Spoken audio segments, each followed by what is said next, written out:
enjoy the same powers and privileges that apply in a sitting of the National Assembly. Members should equally note that anything said in the virtual platform is deemed to have been said to the House and may be ruled upon. All members who have logged in shall be considered to be present and requested to mute their microphones and only unmute when recognized to speak. This is because the mics are very sensitive and will pick up noise which might disturb the attention of other members. When recognized to speak, please unmute your microphone and where connectivity permits, connect to your video so that we can see your presence. Members may make use of the icons on the bar at the bottom of their screens, which has an option that allows a member to put up his or her hand to raise points of order. The Secretariat will assist in alerting the chairperson to members requesting to speak. Lastly, when using the virtual system, members are urged to refrain or desist from unnecessary points of order or interjections. Honorable members, we understand that some of you might have the challenge in connectivity and therefore where the bandwidth might be a problem, maybe just showing your face in the beginning and then requesting to close if that is your challenge, that will be acceptable. Today, the only item on the order paper is questions addressed to the President. Parties have given an indication on which questions their members wish to pose a supplementary question. Adequate notice was given to parties for this purpose. The members who will pose supplementary questions will be recognized by the presiding officer. In allocating opportunities for supplementary questions, the principle of fairness, among others, have been applied. When all the parliamentary questions have been answered by the President, we will proceed to the next question on the question paper. The first question has been asked by Honorable J.S. Malima. The question is, considering the upsurge of Afrophobic violence instigated by the March and March and other groupings in the Republic, and noting the impact such actions have had on the standing of the Republic in the African continent, including the snubbing of his special envoy to the continent, the Minister of International Relations and Cooperation, Honorable R.O. Lamula, by the Nigerian president. What medium to long-term interventions has he put in place to restore the credibility of the Republic as an honest Pan-African voice in the continent and the diaspora? Honorable President. Honorable Speaker and honorable members, South Africa remains a respected member of the African community of nations and a principled Pan-African actor. We continue to participate actively in continental as well as regional bodies and processes. While some African countries have raised concerns about the anti-migrant actions by some groups in our country, as a government, we have firmly and publicly rejected xenophobia, Afrophobia, vigilantism, and all forms of discrimination against people from other countries. At the regional and continental level, we have reinforced South Africa's commitment to Pan-Africanism through cooperation with SADC, the African Union, and partner states on migration, governance, regional integration, and burden sharing. We've had direct engagements with a number of heads of state and government to explain our position and our approach. Last week, at the 46th Ordinary SADC Summit that we hosted in eThekwini, we took the opportunity to brief the leaders of the region on the situation in the country. And this we did without being asked either to account or to explain. We took it upon ourselves to put the matter on the agenda, and I also addressed it in my inputs, and we explained precisely what the situation had been in our country. In its communique, the summit called for a coordinated and multi-dimensional dialogue at the regional level to address the underlying drivers of migration and develop comprehensive, sustainable, and effective responses. Now, through our comprehensive approach to managing migration, we have emphasized that migration challenges must be addressed through the rule of law, respect for human dignity, and the strengthening of state institutions, not through unlawful actions targeting foreign nationals. An important part of this approach is the reform and modernization of South Africa's migration governance framework. And this includes strengthening border management, addressing corruption within the immigration system, improving legal migration pathways, and implementing the white paper on citizenship, migration, and refugee protection. Now, these measures are intended to enhance public confidence in the state's ability to manage migration effectively while upholding South Africa's constitutional and international obligations.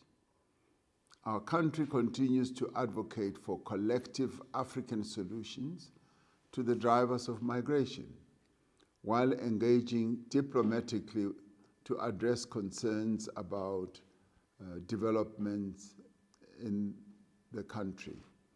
Our Minister of Foreign Affairs, of International Relations and International Cooperation has traveled to a number of countries as my envoy to meet a number of states and heads of states and heads of government.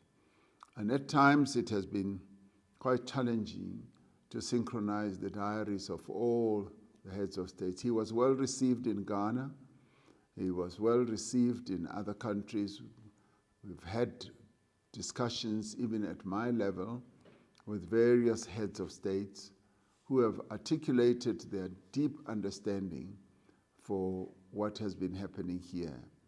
And they have wished us well, and they have said that they are willing and able to support South Africa as it deals with this difficult problem. And they have also characterized it as a complex problem, meaning that there is deep understanding of the challenges we're going through.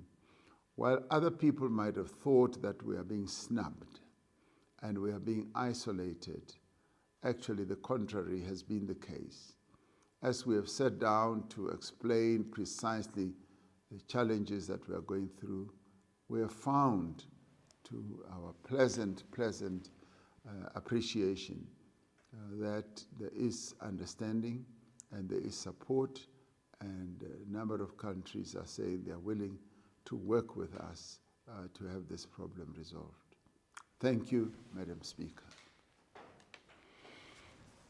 Thank you, President. The first supplementary question will be asked by Honorable J.S. Malema. Thank you, Speaker. May I please request the IT to accept Honorable Malema? He's been on the lobby for some time. He would like to take his question, but he's on the lobby, Speaker. Thank you. IT, can you assist us? Accept the member who is said to have been on the lobby, in the lobby rather.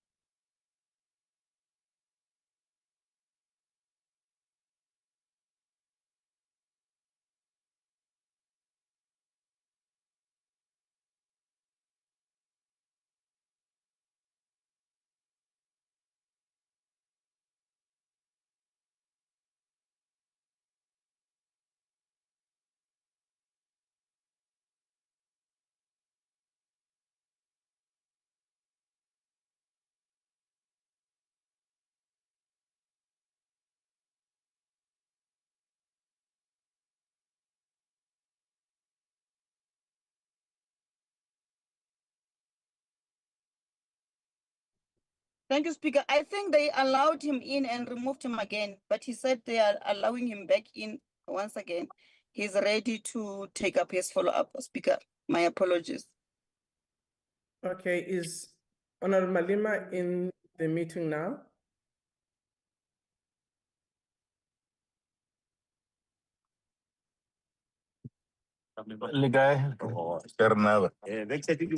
Speaker, I'm in the house.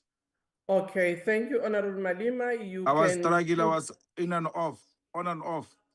Yes, they did indicate to us, your honorable members did indicate that In and off, there has Speaker, been a in and challenge. off. So, no, sorry about that. We apologize profusely. Can you please take your supplementary question? On 613.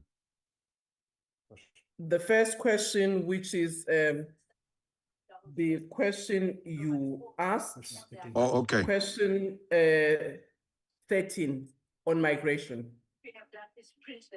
Thank you very much, Speaker and Mr. President. The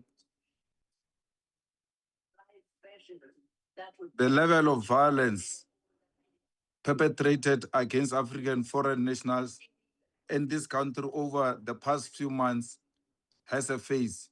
We know who the instigators and the perpetrators of this violent act are.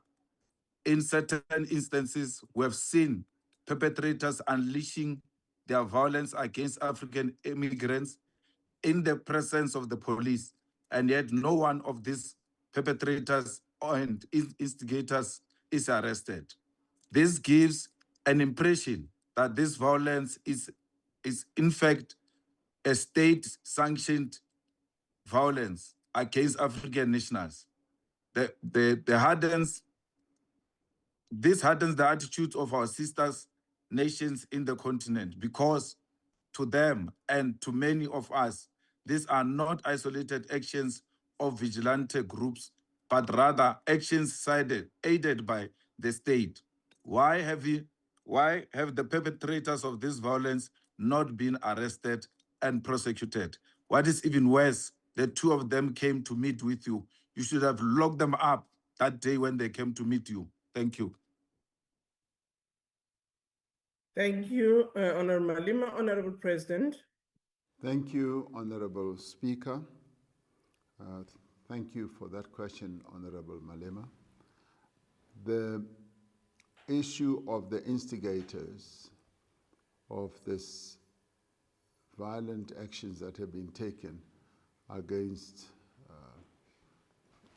people from other countries is a matter that is being processed.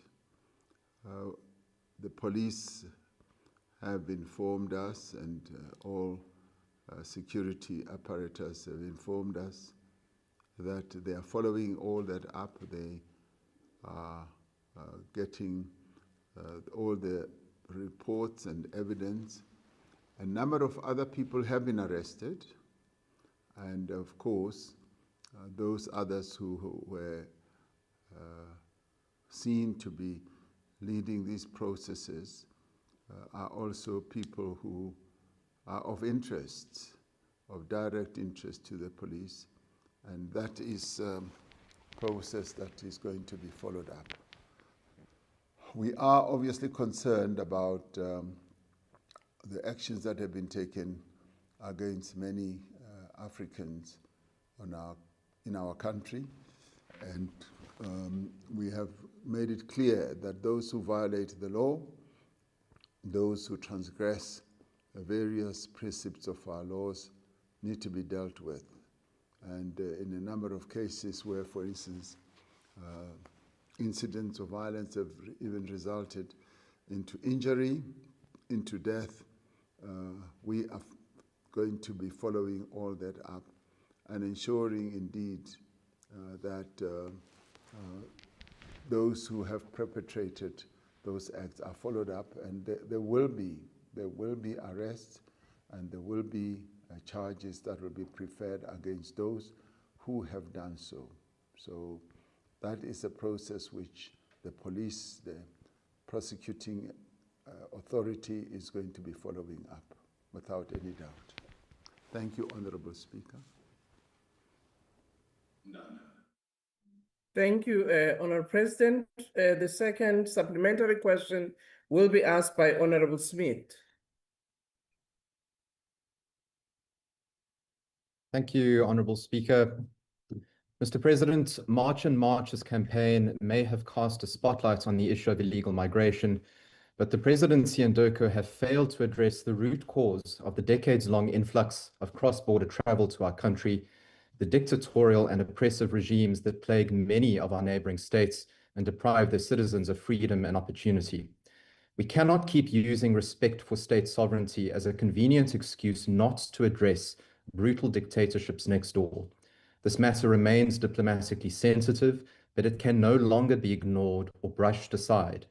When will you take seriously and actively address the backslide of democracy in our region and the growing threat of authoritarianism and state collapse that is placing the burden of mass migration on South Africa's doorstep?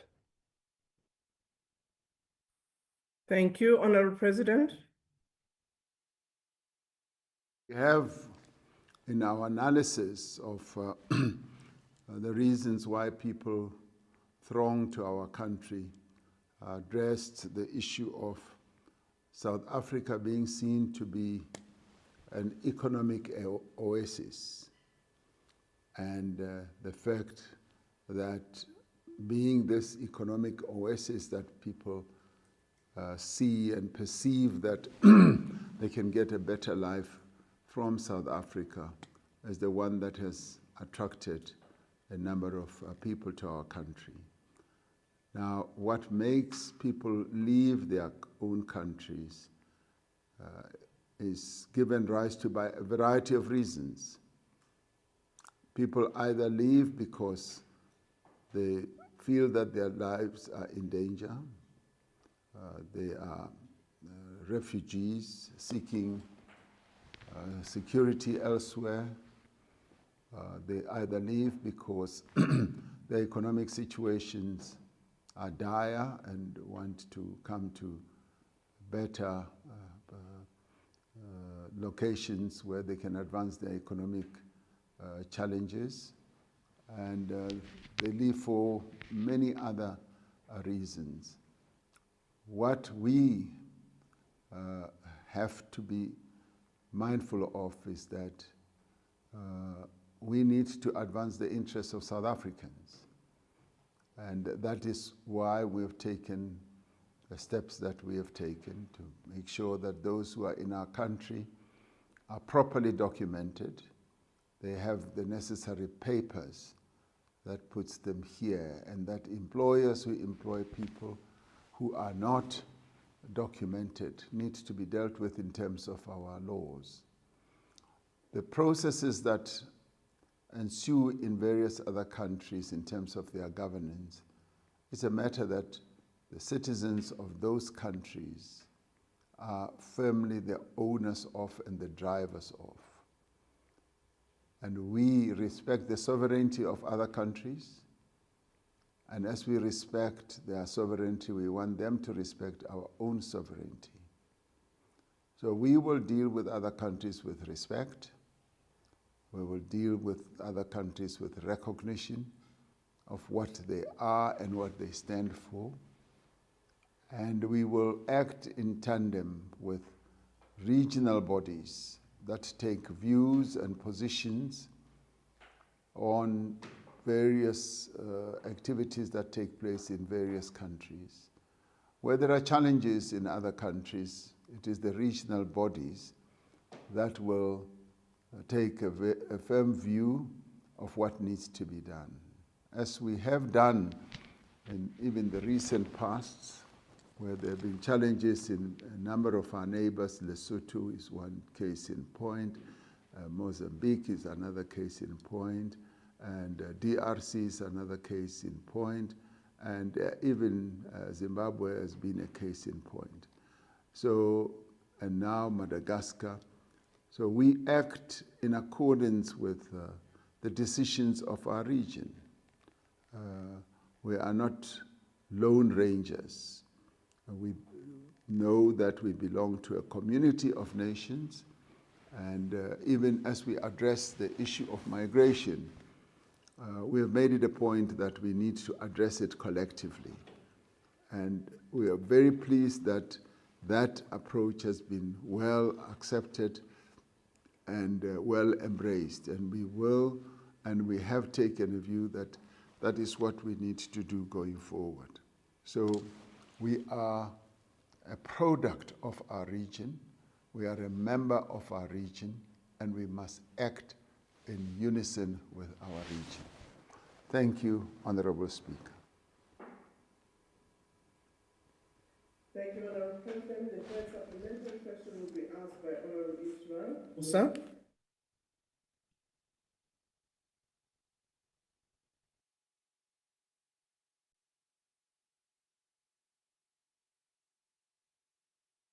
Honorable Ismail Musa, can you please unmute so that you can take your supplementary?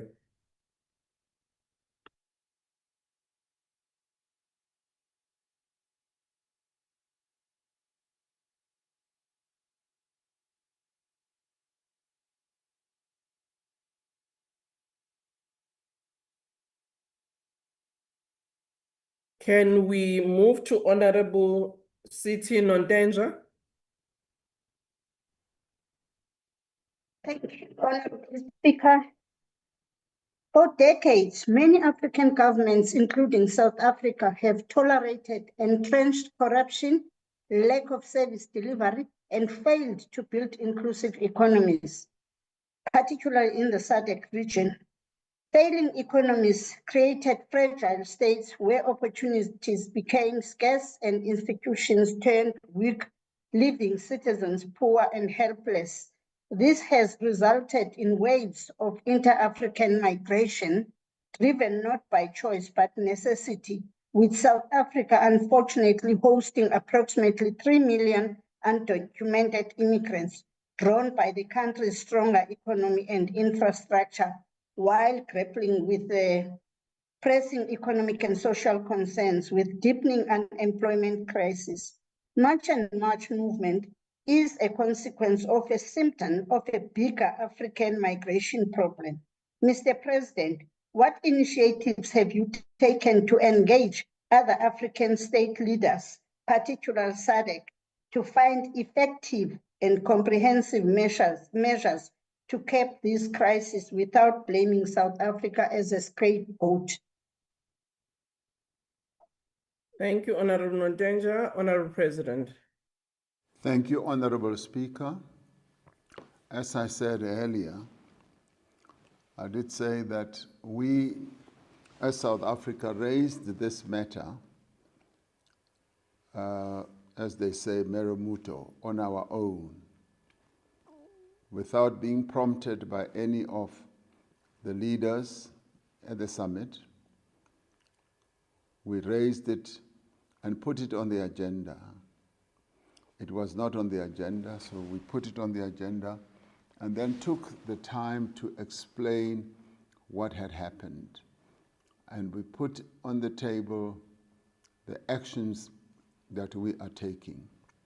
But we also took it further and called upon the region and indeed the continent to join us in addressing this matter. And we did say that the issue of migration cannot be handled by any one country alone. It needs collective action. And it requires that we should work together. And in doing so, we should look at the reasons why migrants from our various countries on the continent feel propelled to leave their countries, to go to other countries. And we did say, for instance, that we have been the biggest recipient of migrants from a number of countries on the continent, where a number of migrants leave their countries and cross a number of borders of other countries and go right across a number of other border gates coming to South Africa.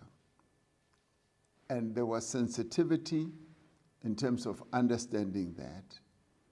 And we then did say, this requires that all of us should address this matter. We cannot sit on the side of the table without getting involved in the discussions. And the discussions, no doubt, will lead to the management not only of migration, but it will lead to the reasons why people leave. It will inevitably come down to economic management in the various countries. It will inevitably come down to social structures or architecture of assistance in those countries. It will inevitably also touch on issues such as health and a whole number of others, including security.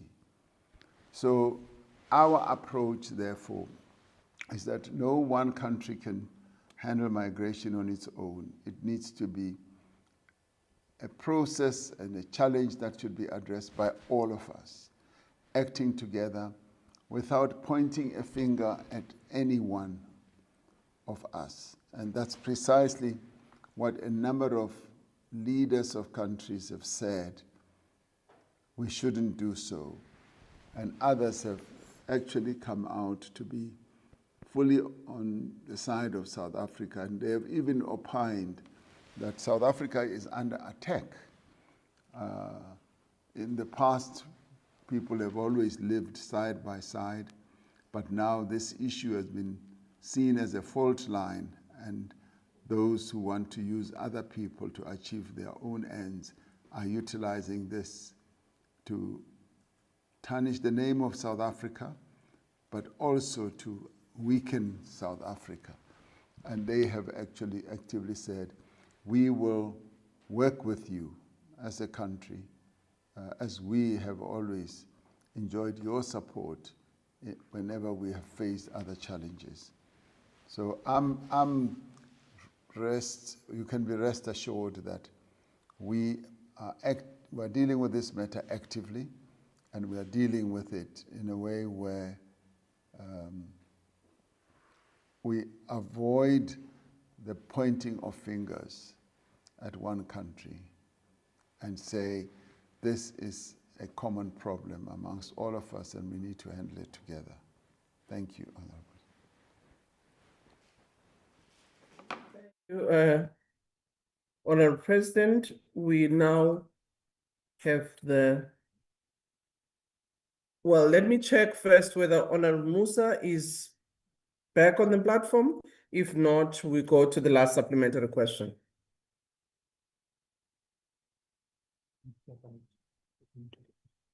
Let's proceed.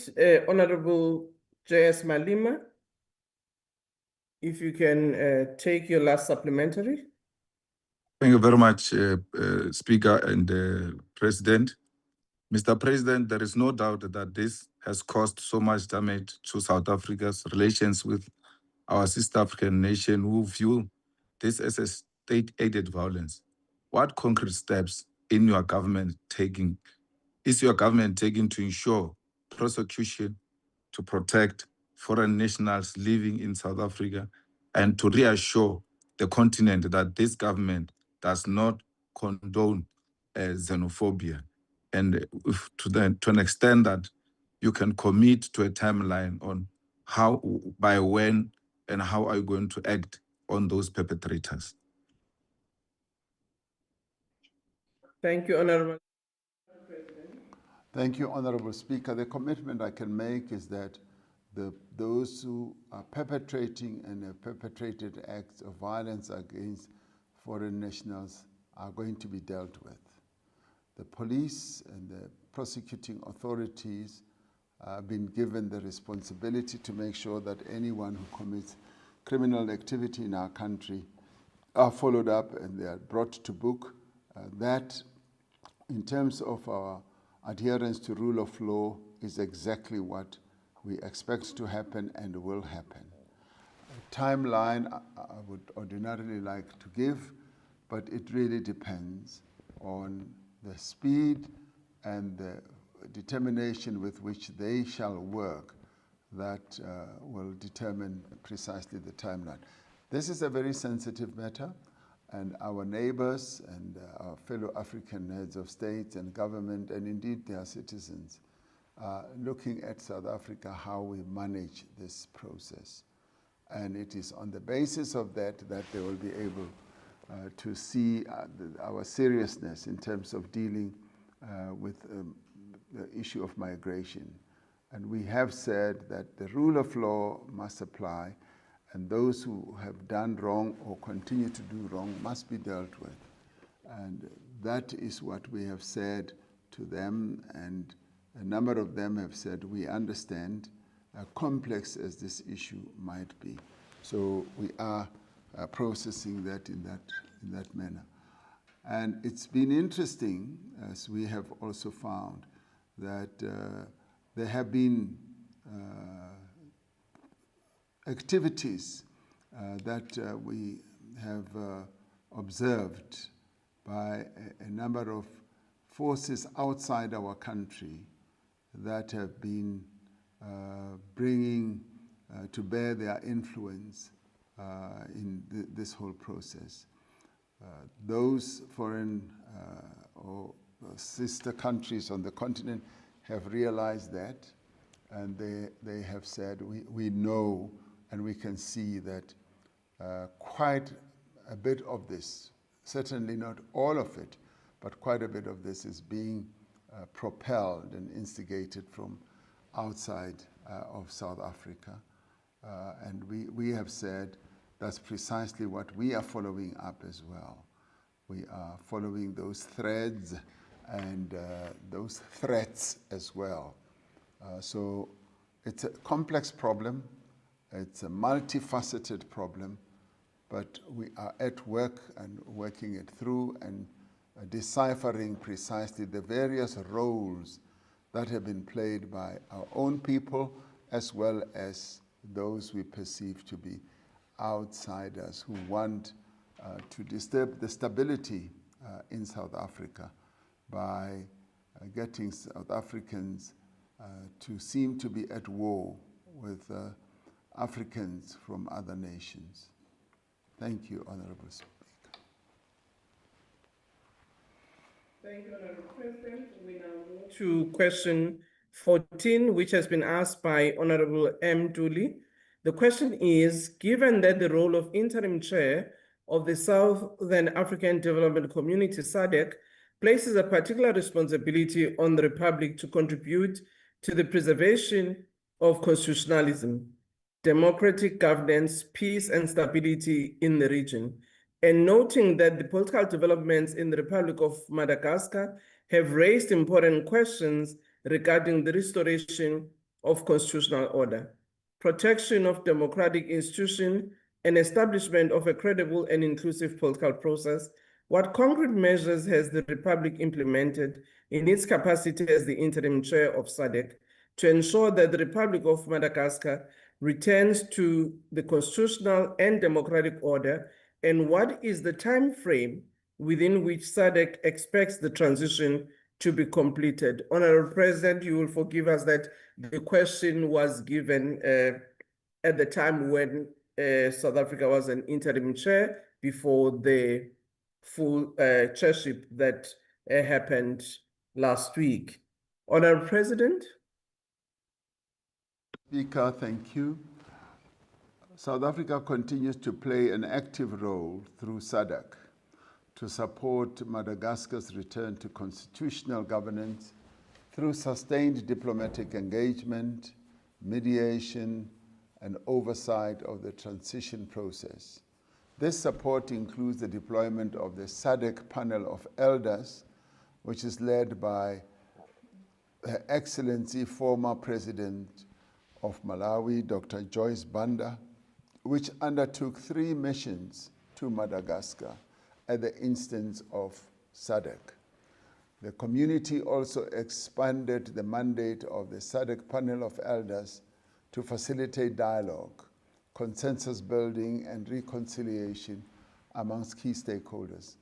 Approval was given for the deployment of a SADC liaison office in Antananarivo to support the implementation of the program for the refoundation of the Republic of Madagascar, the electoral reforms, as well as the organization of the referendum and the general elections. South Africa and SADC maintain that the reform process, which is dubbed refoundation process, must remain inclusive. It must also be transparent, impartial, and time-bound. The process shall and should serve rather as a pathway to advance the restoration of a full constitutional order and the establishment of a democratically elected government. So in this regard, SADC continues to engage all stakeholders to encourage adherence to the agreed commitments and to support conditions that are conducive to a peaceful and credible transition. So the completion of the transition remains guided by the sovereign will and democratic aspirations of the people of Malagasy. The ultimate objective is to restore constitutional governance, strengthen democratic institutions, and ensure long-term peace and stability in Madagascar. And we are observing on a continuous basis the processes that are unfolding in Madagascar at close range to see that they do indeed lead to the outcome that we have alluded to. So the situation is being managed and being managed to good effect. And SADC remains firmly involved in the management of the situation in Madagascar. Thank you, Honorable Speaker. Thank you, Honorable President. Honorable Ntuli for the first supplementary. Thank you very much, Madam Speaker. Good afternoon to you. Good afternoon, Mr. President, and good afternoon to all fellow honorable members. And thank you very much, Mr. President, for that detailed answer to the question. The follow-up that I have, and I'm glad that the Speaker mentioned that the question had been prepared long before the successful SADC summit that you and the government you lead, Mr. President, hosted in our country in Durban a week or so ago. What I would like the President to clarify us on as members of Parliament, are there any specific, Mr. President, specific commitments that the summit decided on, and probably also with some new time frames within which, in the opinion of the region, the restoration of the constitutional democracy in Madagascar should have been achieved? I'm asking this question, Mr. President, in the light of the fact that I would imagine that this matter had occupied a center stage in the discussion in the recently held SADC summit in Durban. Thank you very much, Madam Speaker. Thank you, Honorable Ntuli. Honorable President.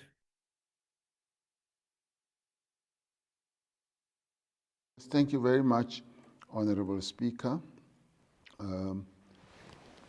Yes, there have been time frames that SADC has given to the return of constitutional normalcy, and we've also endorsed the process that is being supported by the panel of elders.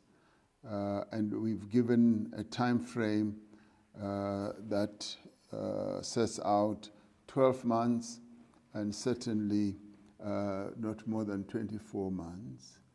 So there are clear time frame lampposts that have been put in place. And the effect of having the panel of elders means that there will be continuous engagement between Madagascar and SADC, without SADC overly interfering in the sovereignty of Madagascar, but SADC will satisfy itself that there is a movement forward. One of the things, of course, we've had to recognize is that the people of Madagascar themselves have taken action themselves to get involved in a national dialogue.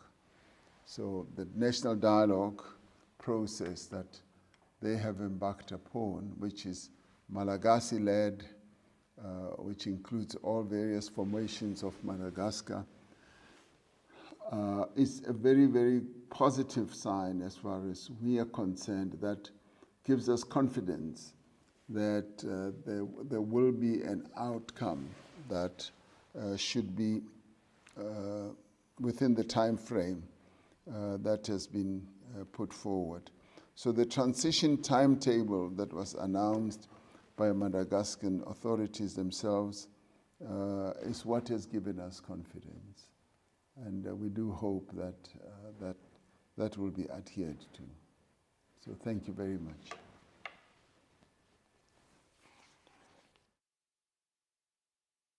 Thank you, Honorable President. Honorable Mkhize.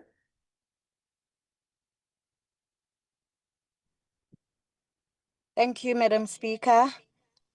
Given that the Republic's credibility as interim chair of SADC rests on its moral authority to demand constitutional accountability from Madagascar, how does the President reconcile that role with his continued refusal to submit to full public accountability on the Phala-Phala matter, including the outstanding findings on possible violations of Section 34 of the Prevention and Combating of Corrupt Activities Act and Section 89 of the Constitution? And does he accept that this unresolved matter undermines the very credibility SADC now requires of the Republic? Thank you, Madam Speaker. Honorable President. Thank you, Honorable Speaker. The matter that Parliament is dealing with is a preserve of Parliament, and will continue to be dealt with by Parliament. And I have always said that in the end, Parliament, and indeed the various other structures of our criminal justice system, judicial system, must deal with this matter to the fulfillment of the various principles that we have enshrined in our Constitution. So as far as I'm concerned, that matter is being handled, and I've always said it's best we leave it there in the way that it is being handled. As regards our region continues to have its own precepts and adheres to rule of law, and those matters are well handled also in terms of all those processes. Thank you, Speaker. Thank you, Honorable President. I've been informed in terms of our rules that the question that was to be taken by Honorable Noluchungu is now going to be taken by Honorable Niehaus. Honorable Niehaus. Thank you, Honorable Speaker. Mr. President, the removal of President Andry Rajoelina from the office in Madagascar by actions backed by the Army Corps of Personnel and Administrative and Technical Services Military Unit, whose leader, Colonel Michael Randrianirina, is now President of Madagascar, was effectively a coup by the military.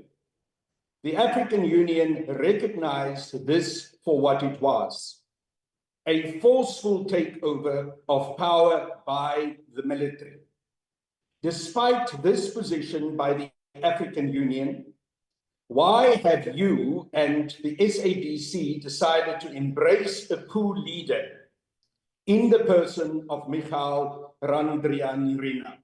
Mr. President, I'm sure you will agree that the optics of this does not look good and does not bode well for making sure that in all circumstances, those who get involved in coups and who participate in such should be clearly recognized and must be taken that they are forcefully taken over power by the military.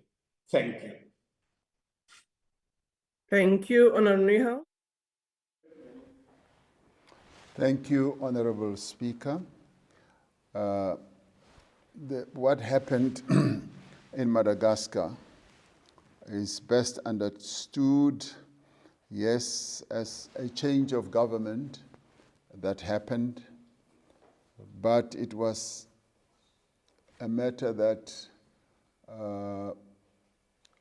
SADC, having dealt with it, felt that it was dealt with within the constitutional processes in Madagascar, in that the Constitutional Court dealt with the issue of the vacancy that had occurred after President Rajoelina,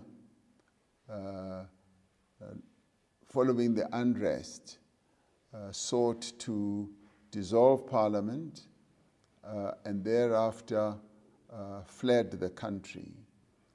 And the Constitutional Court, a structure within the constitutional architecture of Madagascar, ruled that a vacancy had occurred.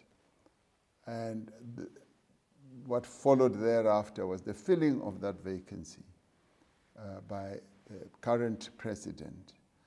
And it was on that basis that SADC, having looked at the processes that are now underway, that have been inspired and commenced by the people of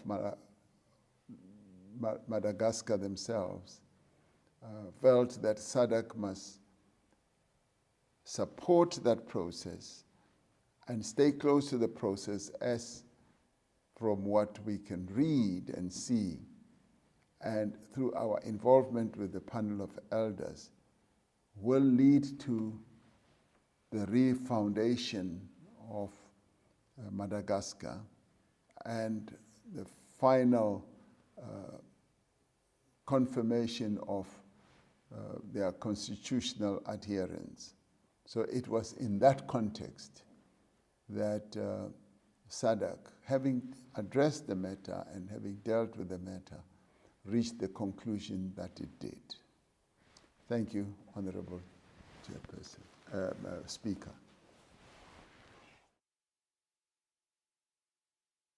To Honorable N.M. Hadebe. Thank you, Madam Speaker.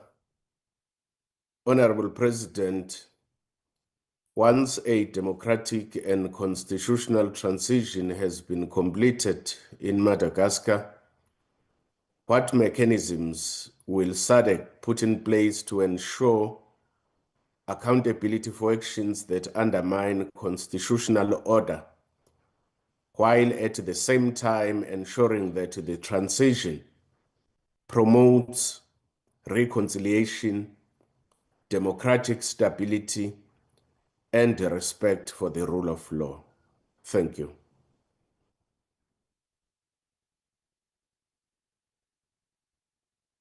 Thank you, Honorable President. You can take the...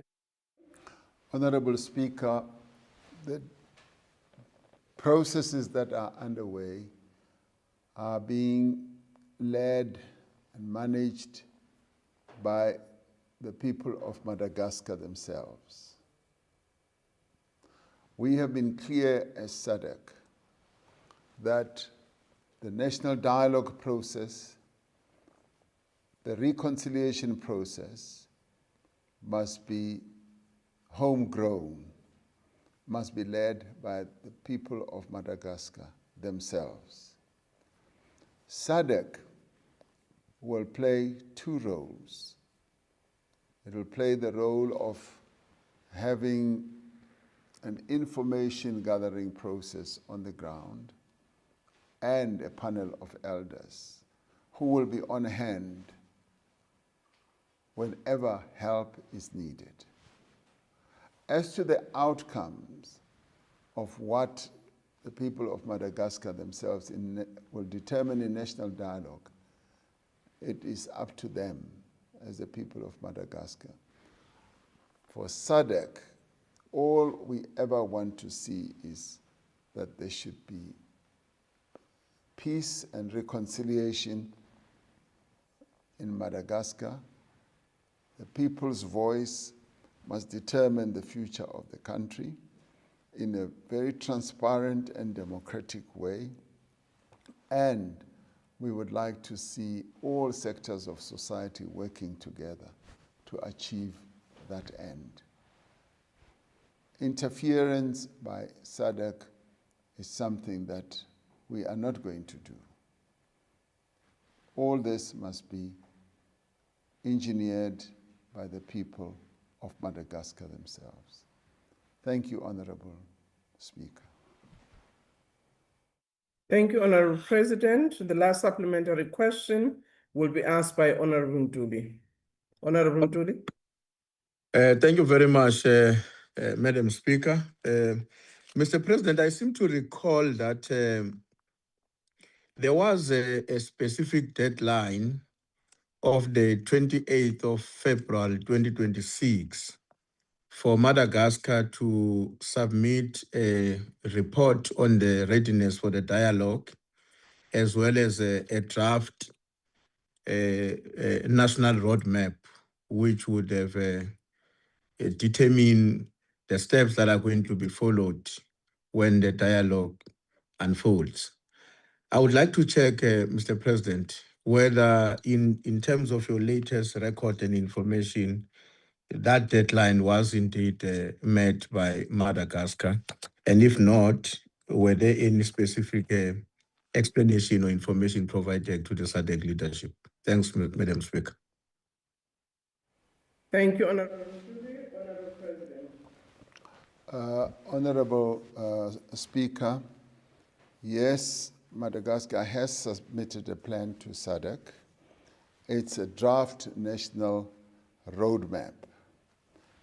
In December, the SADC Extraordinary Summit met and formally directed Madagascar to submit 2 documents by the 28th of February 2026, a dialogue readiness report and a draft national roadmap. It also required progress updates in May, August, and November of 2026. So Madagascar did submit the plan, and Madagascar's transitional authorities subsequently submitted what they call the program for the refoundation of the Republic of Madagascar on the 28th of February 2026 to the SADC delegation. It sets out a 4-phase process that's intended ultimately to establish a 5th republic, as they call it, including political, institutional reforms and a new constitutional order. Now, this is important because it means Madagascar did submit to the SADC deadline rather than to simply ignore it.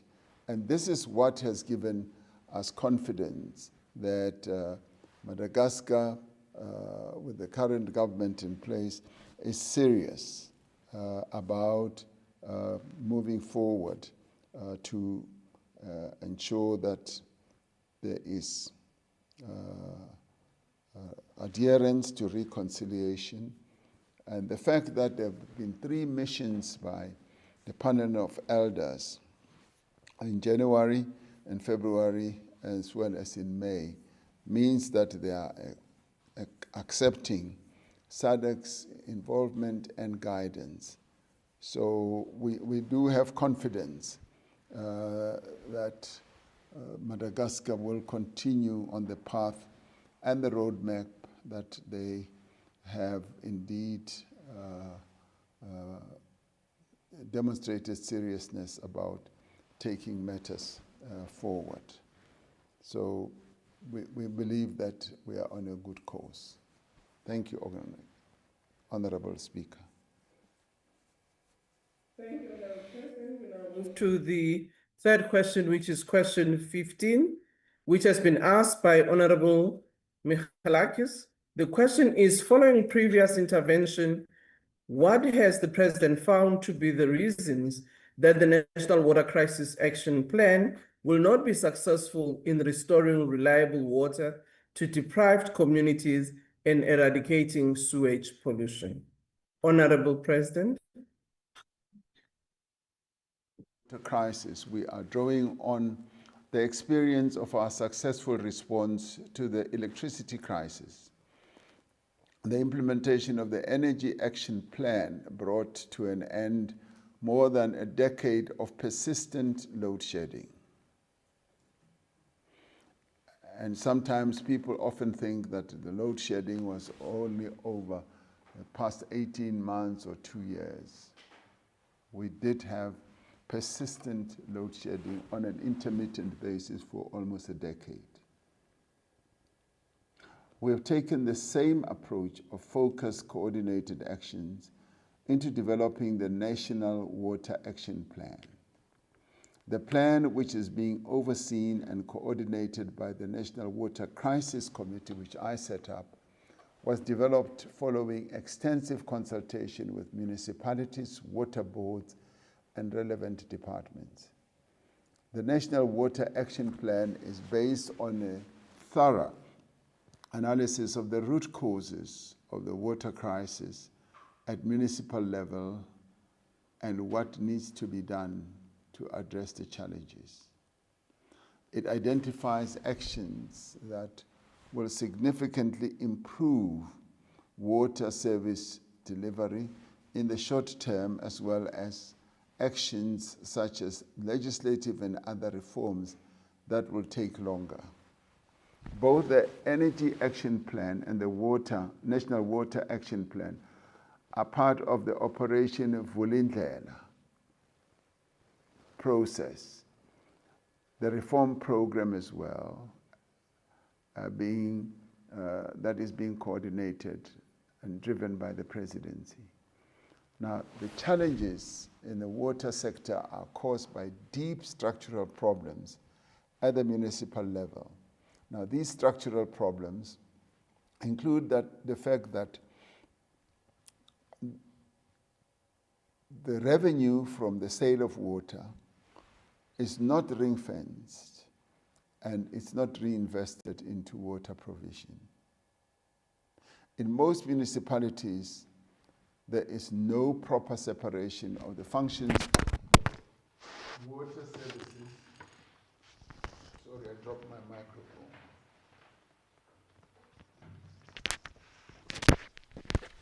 My apologies. Otherwise, you would not hear me.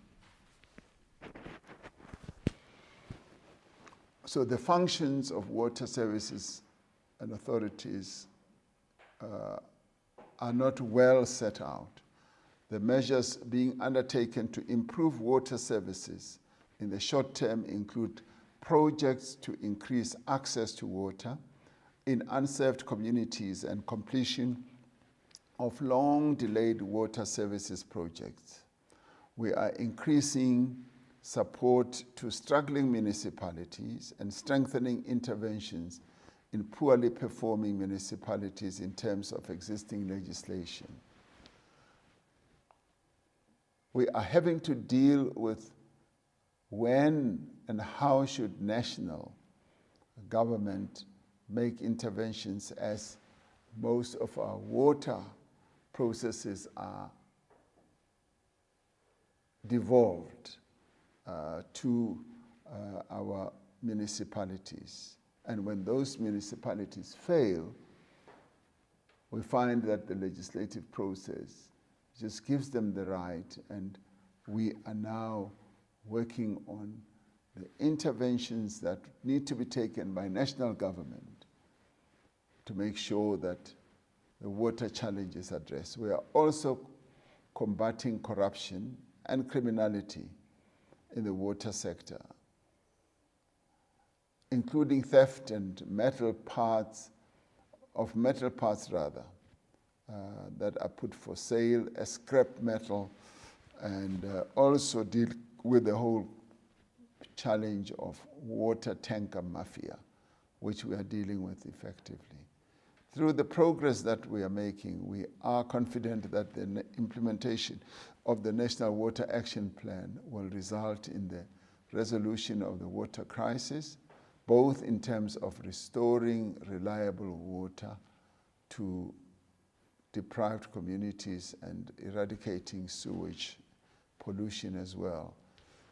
So importantly, it will address many of the immediate water challenges that communities face while establishing a foundation for sustainable and secure water supply into the future. This is what we aim to achieve.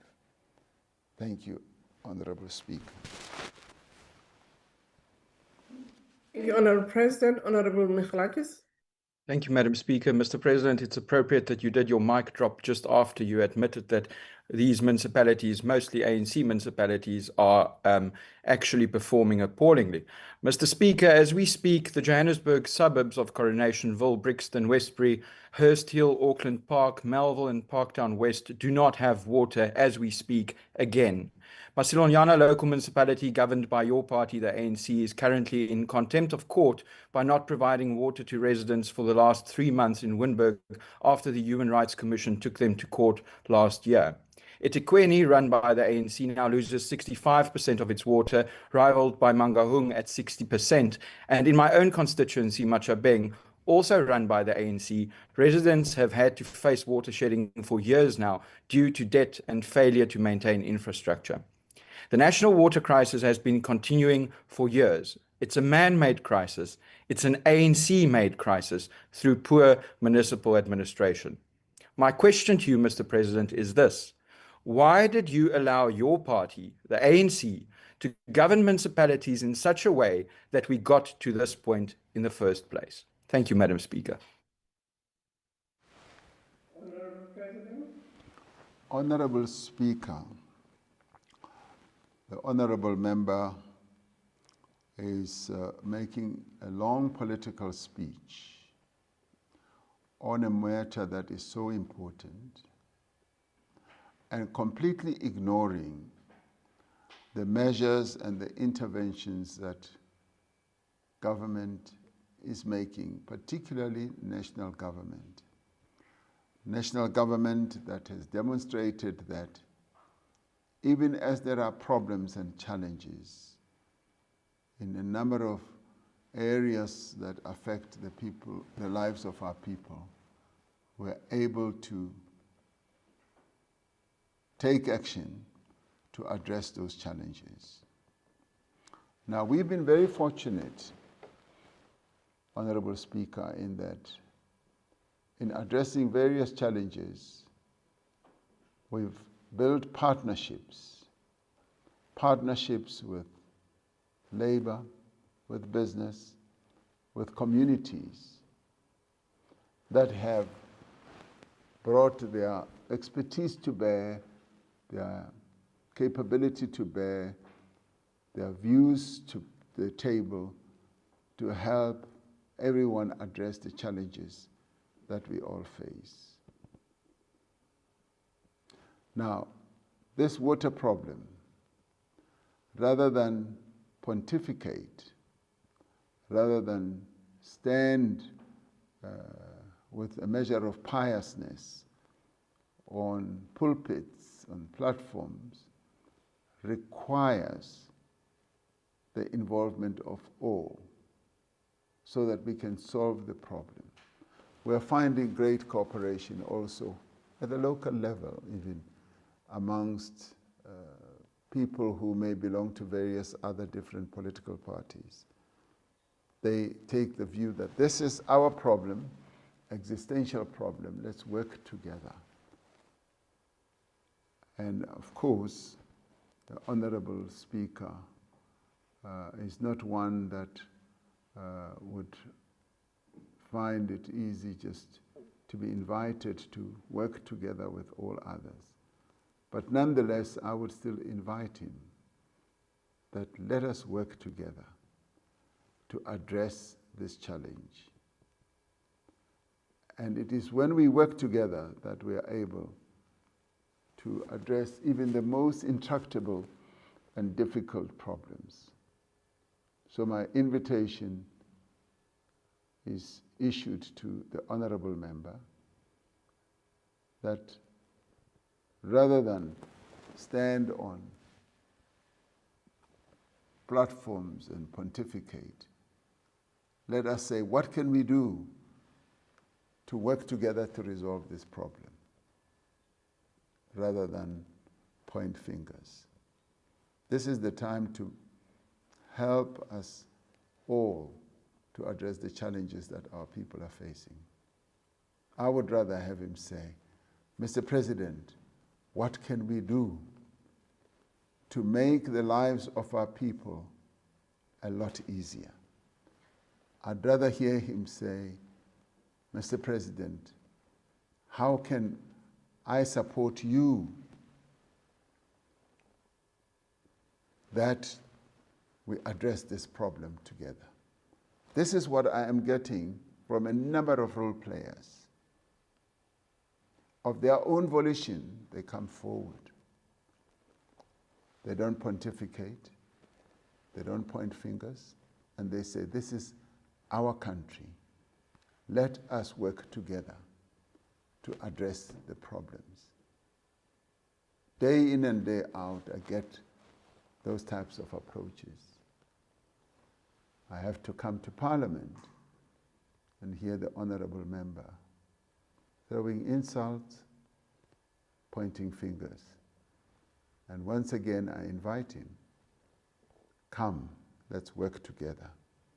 So that even in the area you come from, Machabeng, we should hear you say, I am here and I intend and would like to have us work together to address this problem. And I want to hear him bring his wisdom. Wisdom is best used when you get into the scrum, rather than stand on the sidelines and throw your words of wisdom. They soon evaporate into air. Thank you, Honorable Speaker. Thank you, Honorable President. Honorable M. Dlelanga.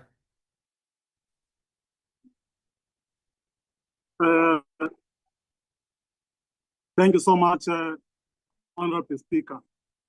Mr. President, the Q1 progress report on phase 2 of Operation Vulindlela. No significant progress in focus areas of the National Water Action Plan, including the incorporation of the South African National Water Resources Infrastructure Agency, which is expected to triple annual investments in water infrastructure. Given that the agency's success relies on the scheduled transfer of staff and assets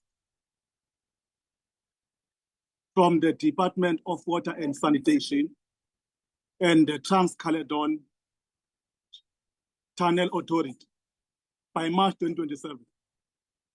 What measures are in place to ensure this complex transfer happens seamlessly and on time without stalling bulk water projects? Thank you so much.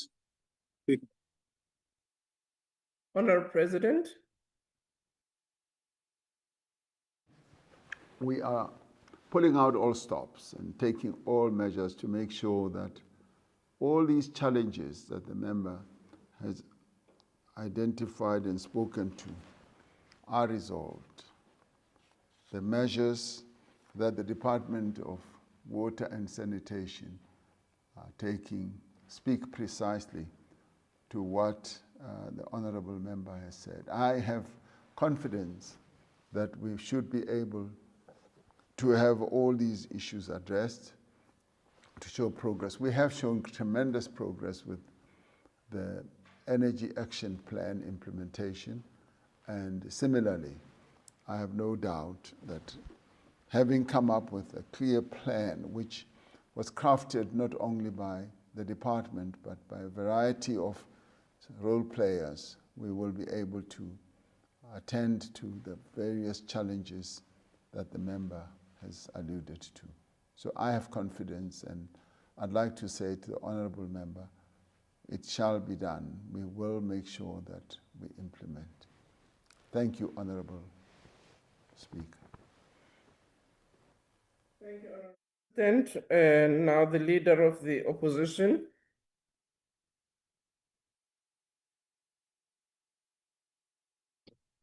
Thank you very much, Honorable Speaker. Good afternoon, members of this august House. Sorry, I'm driving. You will not be able to see my face. My follow-up question is, vast platinum wealth is extracted from Marikana soil daily, yet this community remains a visual indictment of state neglect. 14 years later, the blood has dried from the 16th August 2012 massacre, but the taps are still empty. The question is, by what exact date will your office, Mr. President, introduce a public water service monitoring portal that will enable South African households to not only report water service interruptions, but also allow them to track municipal response and resolution times, and independently verify whether progress reports under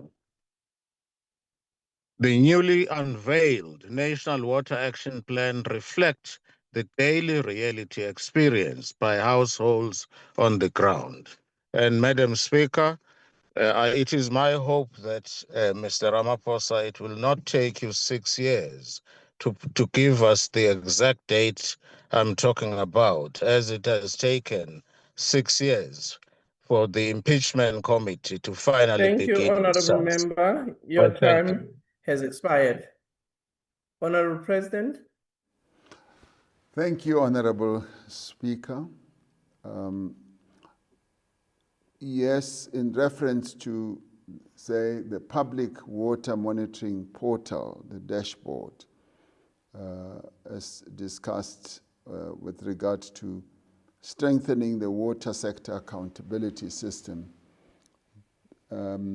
parts of that system already exist, but the comprehensive public-facing system envisaged under the new Water Action Plan is being developed. So parts of it exist. The department already operates the National Integrated Water Information System, which is publicly accessible and contains dashboards covering water supply reliability, drinking water quality, and wastewater as well. We are now also having a water security dashboard which covers Gauteng and eThekwini. We will be able soon, and this is not going to be taking too long, to have a much more comprehensive system. So government is developing a public water services performance platform that will enable citizens to track the performance of water systems in municipalities, including water reliability and water quality. Now, there is a strong case to be made for that. So what I can say is that we are committed to making sure that such a system, a wholesome system that will be able to give such information is established. Thank you, Honourable Speaker. Thank you, Honourable President. Honourable Reverend K.R.J. Mishra. Thank you, Honourable Speaker. Mr. President, most interventions that have been taken were stopgap measures rather than systemic reform. Given that nearly half of wastewater treatment plants are in a critical state and municipal avenues for water are routinely diverted elsewhere, what concrete accountability measures will be taken to ensure that municipalities ring-fence water funds and prioritize maintenance over other expenditures to make the crisis action plan successful? Corruption and mismanagement in the water sector have cost taxpayers nearly 19 billion rands in 2023-24 alone, undermining drought mitigation efforts by diverting funds from infrastructure repairs and leaving millions without reliable water. With below average winter rainfall experienced in 2025 and serious forecasts for this year, action is needed to mitigate a drought. What urgent action has been taken or is being planned to address corruption and criminality in the water sector, particularly the water mafia? Thank you, Honorable Speaker. Thank you very much, Honorable Mishra. Honorable President. Okay. We're taking actions on a variety of matters. The scale of the problem obviously requires that we should move beyond just simply allocating the money to infrastructure build, but also deal with the other attendant problems. We will be taking various steps to ensure that every failing treatment works must have a very clear recovery plan, and the recovery plan must be aimed at ensuring that there is a responsible authority that will execute the plan, and the plan must be a funded one, but we should also be able to deal with the challenges that we have experienced, such as water tankering mafia, corruption in the whole system. And these are matters which, as I addressed this matter right at the beginning, I said we are focusing our attention on. And obviously, we are very conscious of the fact that when money that is intended to provide water is stolen, communities can rightfully express their dissatisfaction and expect government to take action, and that is exactly what we are going to do even more effectively going forward. So in the end, we're going to measure our success not by how many sort of meetings that Watercom will hold. We are going to ensure that our municipalities that do not have capacity to operate water systems, municipalities where corruption is rife, are dealt with in terms of the officials and even those who participate in corrupt activities. We will make sure that those are addressed. Ultimately, there is only one measure that matters. When a South African opens a tap, they need to ask themselves, does the tap have clean water? And if it doesn't, they are entitled to ask questions. What are you going to do?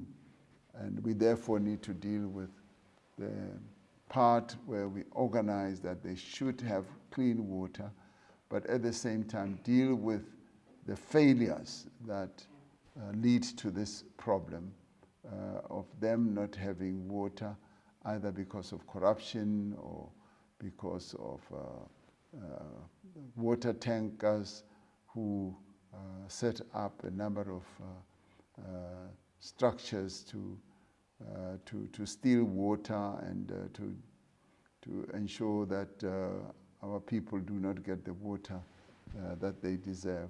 So we're going to be taking and are taking a variety of actions to address precisely the issues that Honorable Reverend Mishra has come up with. Thank you, Honorable Speaker. Thank you, Honorable President. The last supplementary will be from Honorable Mikalakis. Thank you, Madam Speaker. Mr. President, it's difficult to ignore your progress if there exists very little to ignore. But I will take you up on your offer by asking you the question that you suggested. Mr. President, how can I help you to fix the mess that the ANC caused, leaving many South Africans without water as we speak? Because you clearly need all the help that you can get. Thank you, Madam Speaker. Honourable President. For all South Africans to lend a hand, to make South Africa work. And Madam Speaker, I call upon the honourable member who comes from Machabeng to step forward so that we can work together so that we can all see progress in South Africa. I'm not going to be taking pot shots at him and his party in terms of the failures that they are also overseeing. And if anything, I will be saying, would like to work with you to address the challenges that are prevalent in a number of areas, including in areas where the honourable member's party is in charge of various municipalities, where ordinary and poor people always testify to the fact that they do not get the services that they deserve. So I'm willing and able to work with him. The question is, will he come forward with practical, positive, constructive proposals of working together? Thank you, Honourable Chairperson, Speaker. Thank you very much, Honourable President. We now move to the fourth question, question number 16, which has been asked by Honourable N.A. Gcaleka Mazibuko. The question is, considering that the local government is the sphere of government closest to the people, yet it has become the weakest in terms of financial management, governance, and service delivery, what structural reforms have been implemented by President's administration to restore the capacity of municipalities and to strengthen accountability to ensure that communities receive reliable basic services which will enable job creation? Honourable President. Honourable Speaker and honourable members, effective local government is essential to improving the lives of our people, supporting local economic development, and creating the conditions for investment and job creation. Now, according to the Constitution, the three spheres of government are distinctive, interdependent, and interrelated. While the Constitution says that each sphere must respect the constitutional status, institutions, and powers and functions of government in other spheres, it places a responsibility on national and provincial government to support and strengthen the capacity of municipalities. The strengthening of municipalities is an important priority of this administration.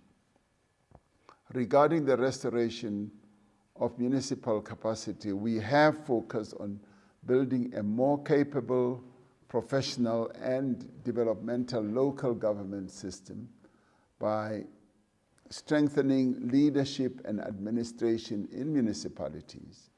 We have been working to improve coordination across the three spheres of government, including through the introduction of the district development model.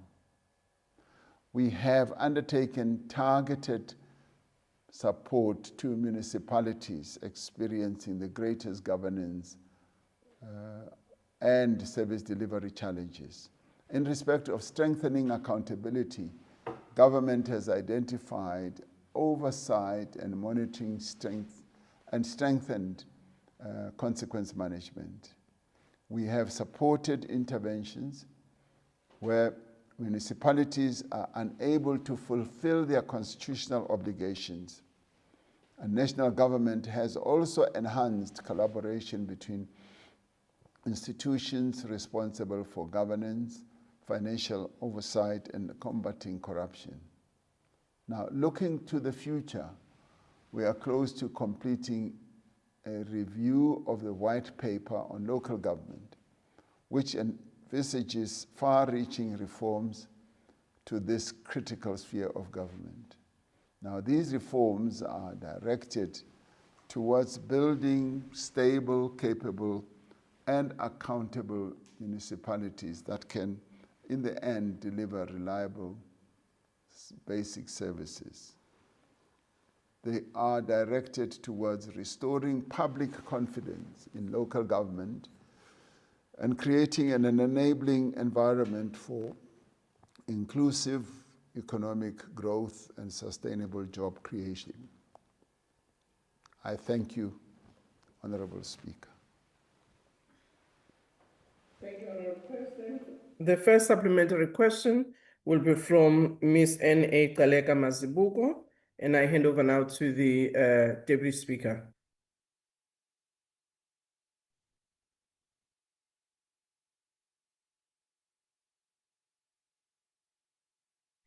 The Honorable Ms. Kaleka Mazibuko. Thank you, Honorable Deputy Speaker. Mr. President, let me thank and acknowledge your commitment in providing stewardship to both your party, the African National Congress, and the GNU. Although it's early days, there are signs of improvement in operating performance, liquidity management, debt governance, budget practices, and infrastructure development. There is still poor implementation of policies like the DDM. This is manifested in limited municipal capacity, inadequate accountability, and overlapping responsibilities. Would you say that the measures that have been taken to deal with these challenges have been effective? And are there any critical areas of improvement you want to highlight? Secondly, our municipalities continue to have persistent challenges of irregular expenditure, financial mismanagement, and poor accountability shown by AG reports. Would you say tighter financial controls and consequence management have been effective? What needs to be improved? Thank you, Honorable Deputy Speaker. The Honorable President. Thank you, Honorable Deputy Speaker. Yes, there is now measurable progress in executing the district development model.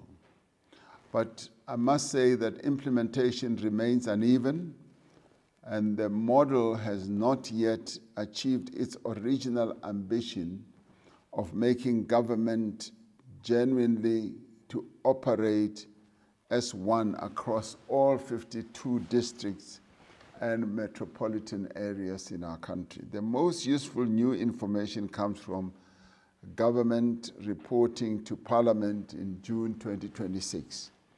All 44 districts and 8 metros now have DDM1 plans. By 31st May 2026, 46 out of the 52 had completed a review of their 1 plans, and 43 reviewed plans had been endorsed by the relevant district or metro councils. More importantly, Honorable Deputy Speaker, government has begun measuring actual projects rather than merely whether plans exist. In 16 districts evaluated during 2025-2026, the government tracked the 5 leading catalytic projects in each 1 plan, and results were quite interesting. When we looked at the status of the district development plan, or model rather, catalytic projects, we found that those that are in implementation are 63%. Those that are in planning or procurement process are 32%. and those that have been completed are rather on the low side, but already showing indications that they are on the improving path. So this is genuine progress, but the low implementation is also a warning. The DDM has become reasonably successful at producing plans and identifying projects. The next challenge, in my view, is to convert these plans into completed infrastructure and measurable improvements in people's lives. So this is what we recognize is happening, but at the same time, we are committed to even addressing the second question that you raised, of ensuring that these plans are introduced with adherence to procurement processes, and also as we implement them, we rid our municipalities of the always attendant corruption that always is reported on.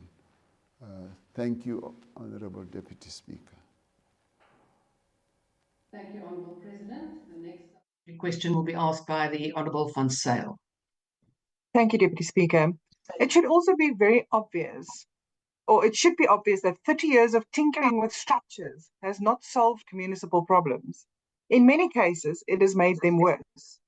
It should also be obvious that we can have the best structures imaginable, but they will fail to produce the desired results if they are populated by people who are not held accountable.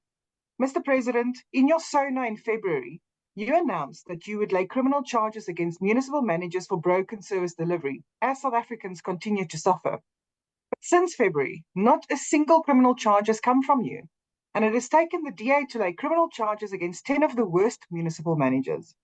Mr. President, when will you and your ANC start holding to account your members who abuse the public trust as they try to enrich themselves?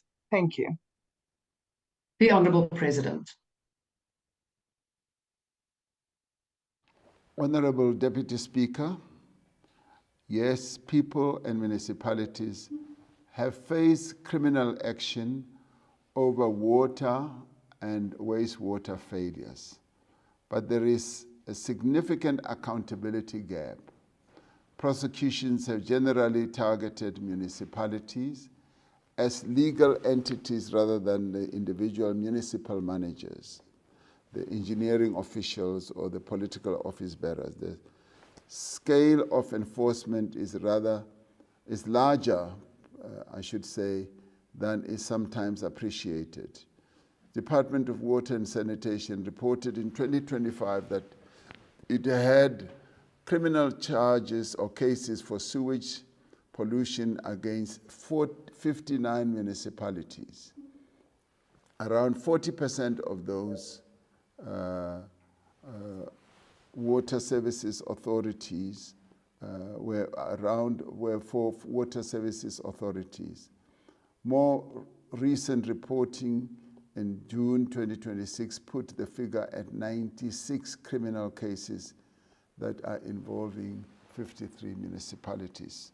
So it is not correct that there has not been follow-up. There have also been convictions. In November 2025, Emalahleni local municipality pleaded guilty to multiple environmental offenses after repeated failures to stop sewage pollution. The court imposed a big fine on them, but that ran to about 600 million or so. So there's also been another important case which goes to disprove what you're saying, of the Tabacheu local municipality, which pleaded guilty to 7 offenses under the environmental and water legislation. So we are seeing action in all this, and I guess if we look closely, we should be able to see all that. And the Water and Sanitation Department opened a criminal case against the city of Matlosana in February of 2026 after earlier non-compliance concerning wastewater treatment and other failures on pollution. But there are weaknesses we must accept.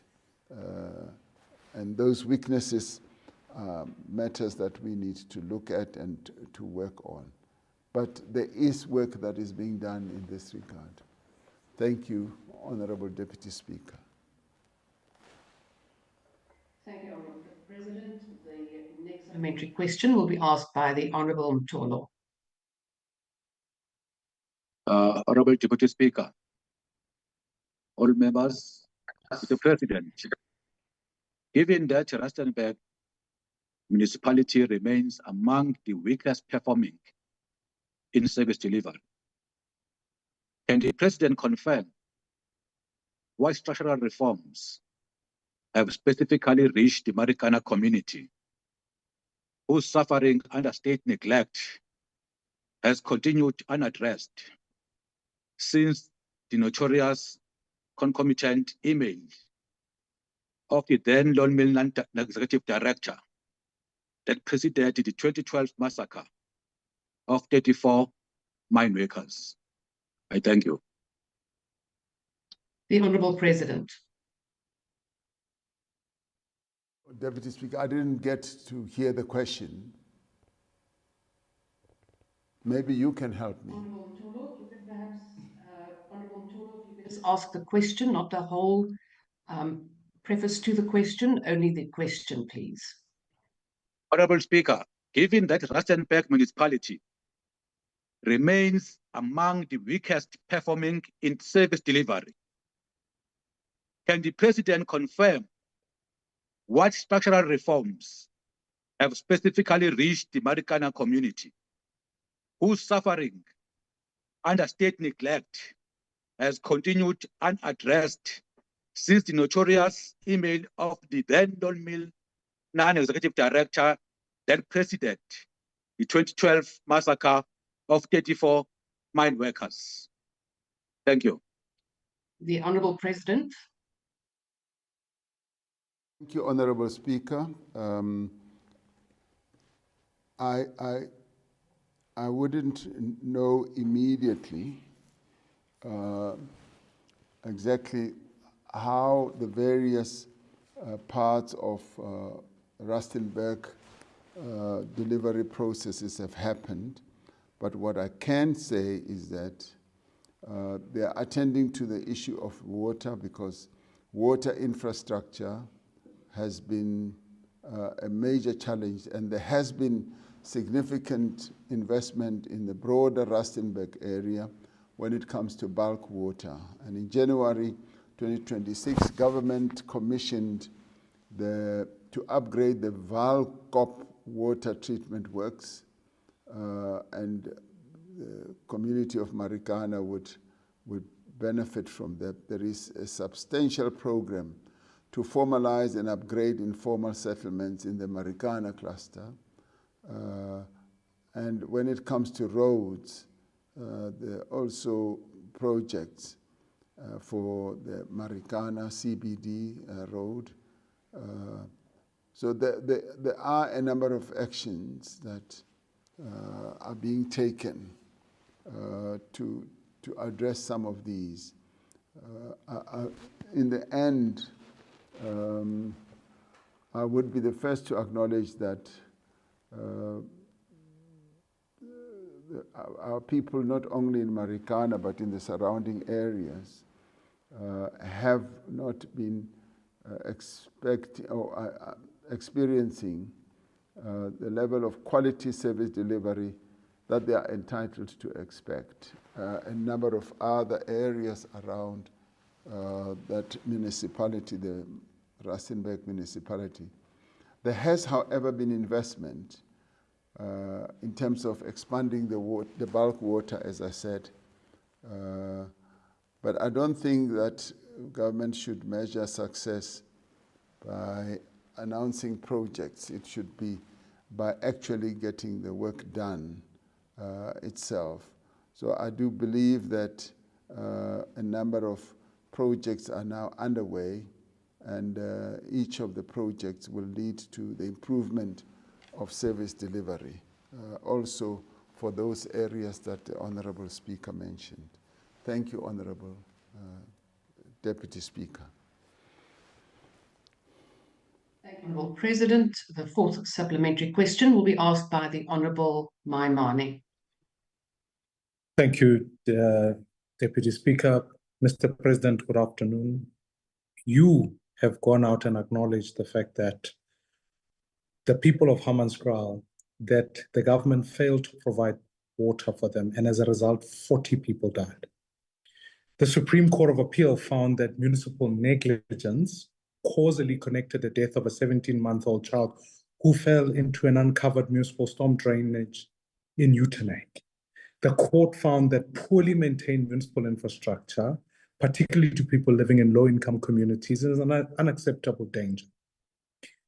The Khampepe Commission, Mr. President, of Inquiry found that the City of Johannesburg and its entities were liable for Usindiso building disaster, in which 76 people died. More than a year, no accountability has been taken. So, Mr. President, these are over 100 South Africans who you and the courts have acknowledged have died due to poor municipal infrastructure. Will you, Mr. President, commit to the people of South Africa that you will hold all of those responsible, politically responsible? I take your previous comment about the criminal charges, but this is about you and party leadership and holding those in your party who were presiding over these municipalities accountable so that other leaders can do likewise. Thank you, Honourable Maimane. Your time has expired. The Honourable President. The answer is yes. Those people should be held accountable. Thank you, Honourable Deputy Speaker. Thank you, Honourable President. The last supplementary question will be asked by the Honourable Galeka Mazibuko. Thank you, Honourable Deputy Speaker. Mr. President, please elaborate on why the ANC-led GNU has prioritized a lot of investment in infrastructure, and how has this strategy contributed to economic growth and development for our people and the economy? I thank you. The Honourable President. Thank you, Honourable Deputy Speaker. Well, we've prioritized the issue of infrastructure because it is one of the central pillars of our economic program. And this is deliberate. It reflects a diagnosis that South Africa's weak economic growth, unemployment, and deteriorating service delivery are increasingly consequences of infrastructure constraints.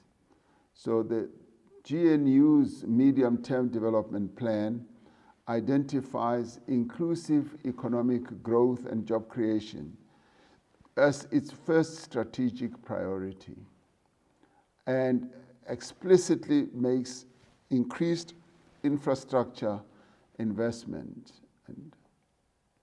and access as well as efficiency a key outcome.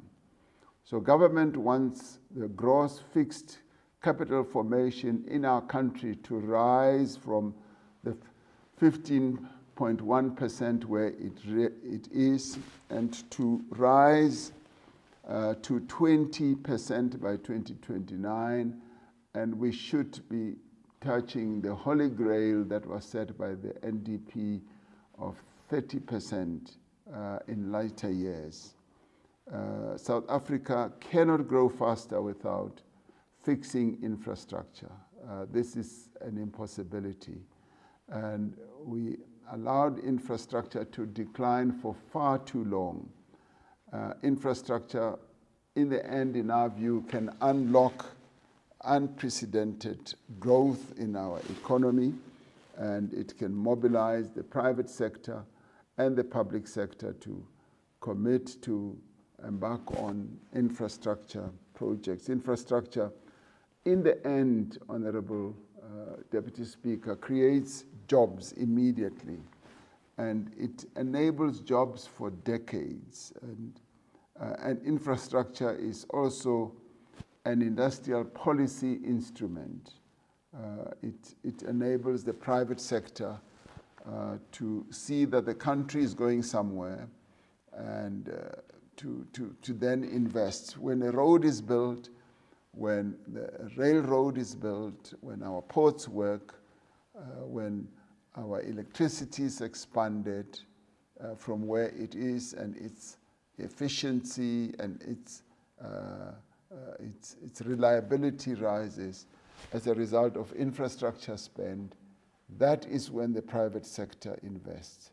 So infrastructure is essential also to fixing our municipalities. Infrastructure can literally change the geography that apartheid bequeathed to us. And we saw that over the weekend at Riverside, where infrastructure has been installed in the form of houses, in the form of roads, and now in the form of, say, clinics and so forth. That's when it raises the confidence of the people, and it also creates opportunities for growth. And it is also an answer to a government that is facing fiscal constraints, that through infrastructure build, we can actually start seeing the economy growing. So I thank you, Honorable Deputy Speaker. Thank you, Honourable President. We now move on to question number 17, which has been asked by the Honourable Trollip. The question is, on which objective metrics did he base the statement he made on 4 May 2026 that the mayor of the Nelson Mandela Bay Metropolitan Municipality, Ms. Babalwa Lobishe, was doing very well and was stabilizing the specified municipality? The Honourable President.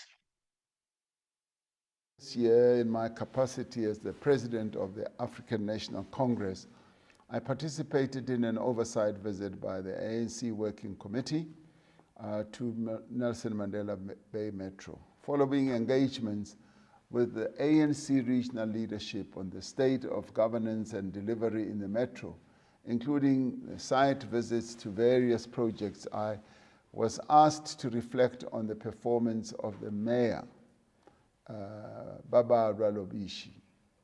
My comments were based on an in-depth assessment of the challenges in the Metro, some going back many years, and the steps that had been taken by the current mayor and Metro leadership to address them. I noted that while progress was being made in a number of areas, we would like to see better and faster progress on key issues that affect the lives of the residents of Gqeberha. Details on the matrix used by the national government to assess the state of municipalities may be sought from the Department of Cooperative Governance. I thank you, Madam Deputy Speaker. Thank you, Honourable President. First supplementary question will be asked by the Honourable Trollip.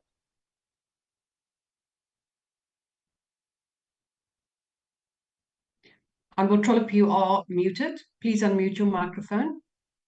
I beg your pardon. Thank you very much, Deputy Speaker. Good afternoon, Honourable President.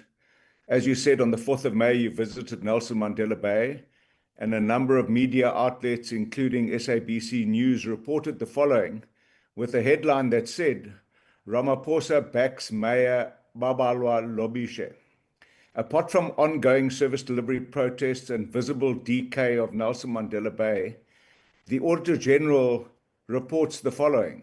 Non-revenue water losses at 63%, non-revenue electricity losses of 30%. She found that the expenditure on repairing and maintaining municipal infrastructure amounted to 2.5% of the value of those assets against National Treasury's minimum norm of 8%. Irregular expenditure increased from 21 billion to 31 billion over the past 2 years. She found that Nelson Mandela Bay takes the longest of all metros to pay creditors at an average of 189 days against a policy of 30 days. Also, that they have the highest senior management vacancy rate of all the metros. How, Mr. President, do you reconcile this with your in-depth assessment and your praise and backing of Mayor Lobishe? The Honourable President. Indicated in my reply, whilst there has been indications of progress in certain areas, there remains challenges in a number of other areas. As there has always been, even when the Honourable Speaker was a mayor of the same metro himself, it was not all plain honey and roses. There were areas that were positive, there were areas that had serious weaknesses even then.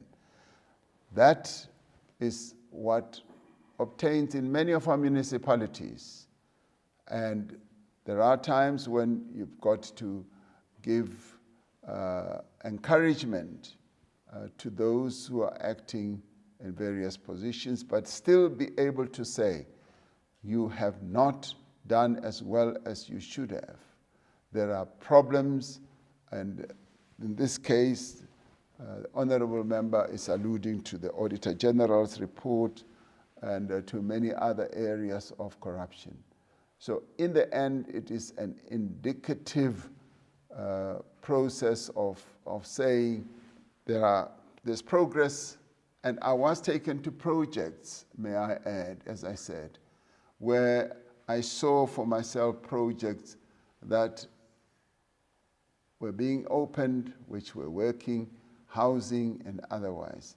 And at the same time, it's a mixed bag that one often encounters. So the issue is challenges remain. There have been some areas where there's been forward movement. Thank you, Honourable Deputy Chairperson. Thank you, Honourable President. The next supplementary question will be asked by the Honourable Direku. Deputy Speaker, it's Honourable Hassania. I will be standing in for the Honourable Direku. Through you, Deputy Speaker, Mr. President, when the Nelson Mandela Bay municipality appeared before the Joint Portfolio Committee of COGTA and SCOPA, there were a number of service delivery issues that were flagged. In your assessment, Mr. President, what have you found to be the successes of the municipality and what measures have been put in place to address these service delivery issues? I thank you. The Honourable President. The successes that I perceived at the time when I visited was housing delivery in certain cases was something that I found quite impressive. And no doubt I was not taken to the many other areas of Gqeberha, but those areas where I was taken to, I could see that there was progress in the delivery of houses, and I remember this distinctly because I was taken to those areas. And there has been areas where service delivery intervention can be said to be working. But as I said, it's with many of our municipalities, Honourable Deputy Speaker, it's a mixed bag. And that is why we have decided to focus on reforming local municipalities, because there are areas where there's great performance, and then there are areas where there is debilitating lack of performance. In some cases, which would even tempt one to say it erases all the good parts that one would have been exposed to. And in the end, the real solution when it comes to all these matters is that we should improve our local government performance matrix. And part of the problems that we have is we have a large, many of our municipalities that are governed by coalitions. And that is where the disagreements and the failures actually reside. And the local government white paper seeks to address many of those, and we therefore need to work together to see how best we can reposition local government, because we cannot carry on with the weaknesses that we see in local government. There are, however, areas and pockets of progress that we see, but there are many more areas of real lack of progress where service delivery challenges persist and where the interests of our people are not well served. And in the end, the litmus test with regard to a local government entity is about whether people are getting a good service or not. And unfortunately, many of our local municipalities are not really living up to that. And we need to work with them. We at national level have said that we want to support our municipalities. And some of them are weak or have been weakened by lack of resources, by not getting either the residents to pay. And in some cases, it is government departments that don't pay their rates and taxes to municipalities. But still they expect good services from municipalities, whereas they do not pay, including some government departments. Minister of COCTA has been clear and firm on this matter, and even saying there will be consequences if our government departments and entities do not pay the rates and taxes that they should be paying to municipalities. So the problem is complex, but at the same time, we need to address it with regard to coming up with innovative ideas of how we can strengthen local municipalities. Thank you, Honorable Deputy Speaker. Thank you, Honourable President. The next supplementary question will be asked by the Honourable Mhlangwini.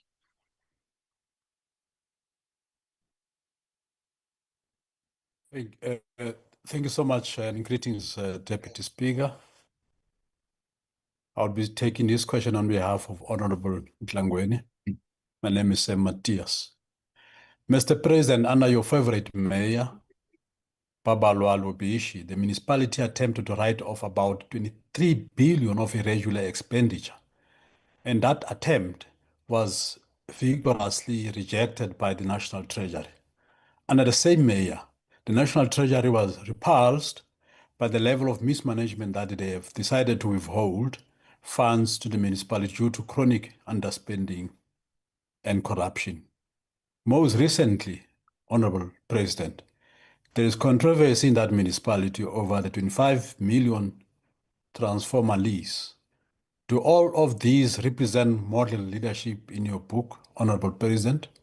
Would you want the conduct of Lobishi and those she is mismanaging the municipality with to be replicated elsewhere as a good model and good form of governance? Thanks so much, Deputy Speaker. The Honourable President.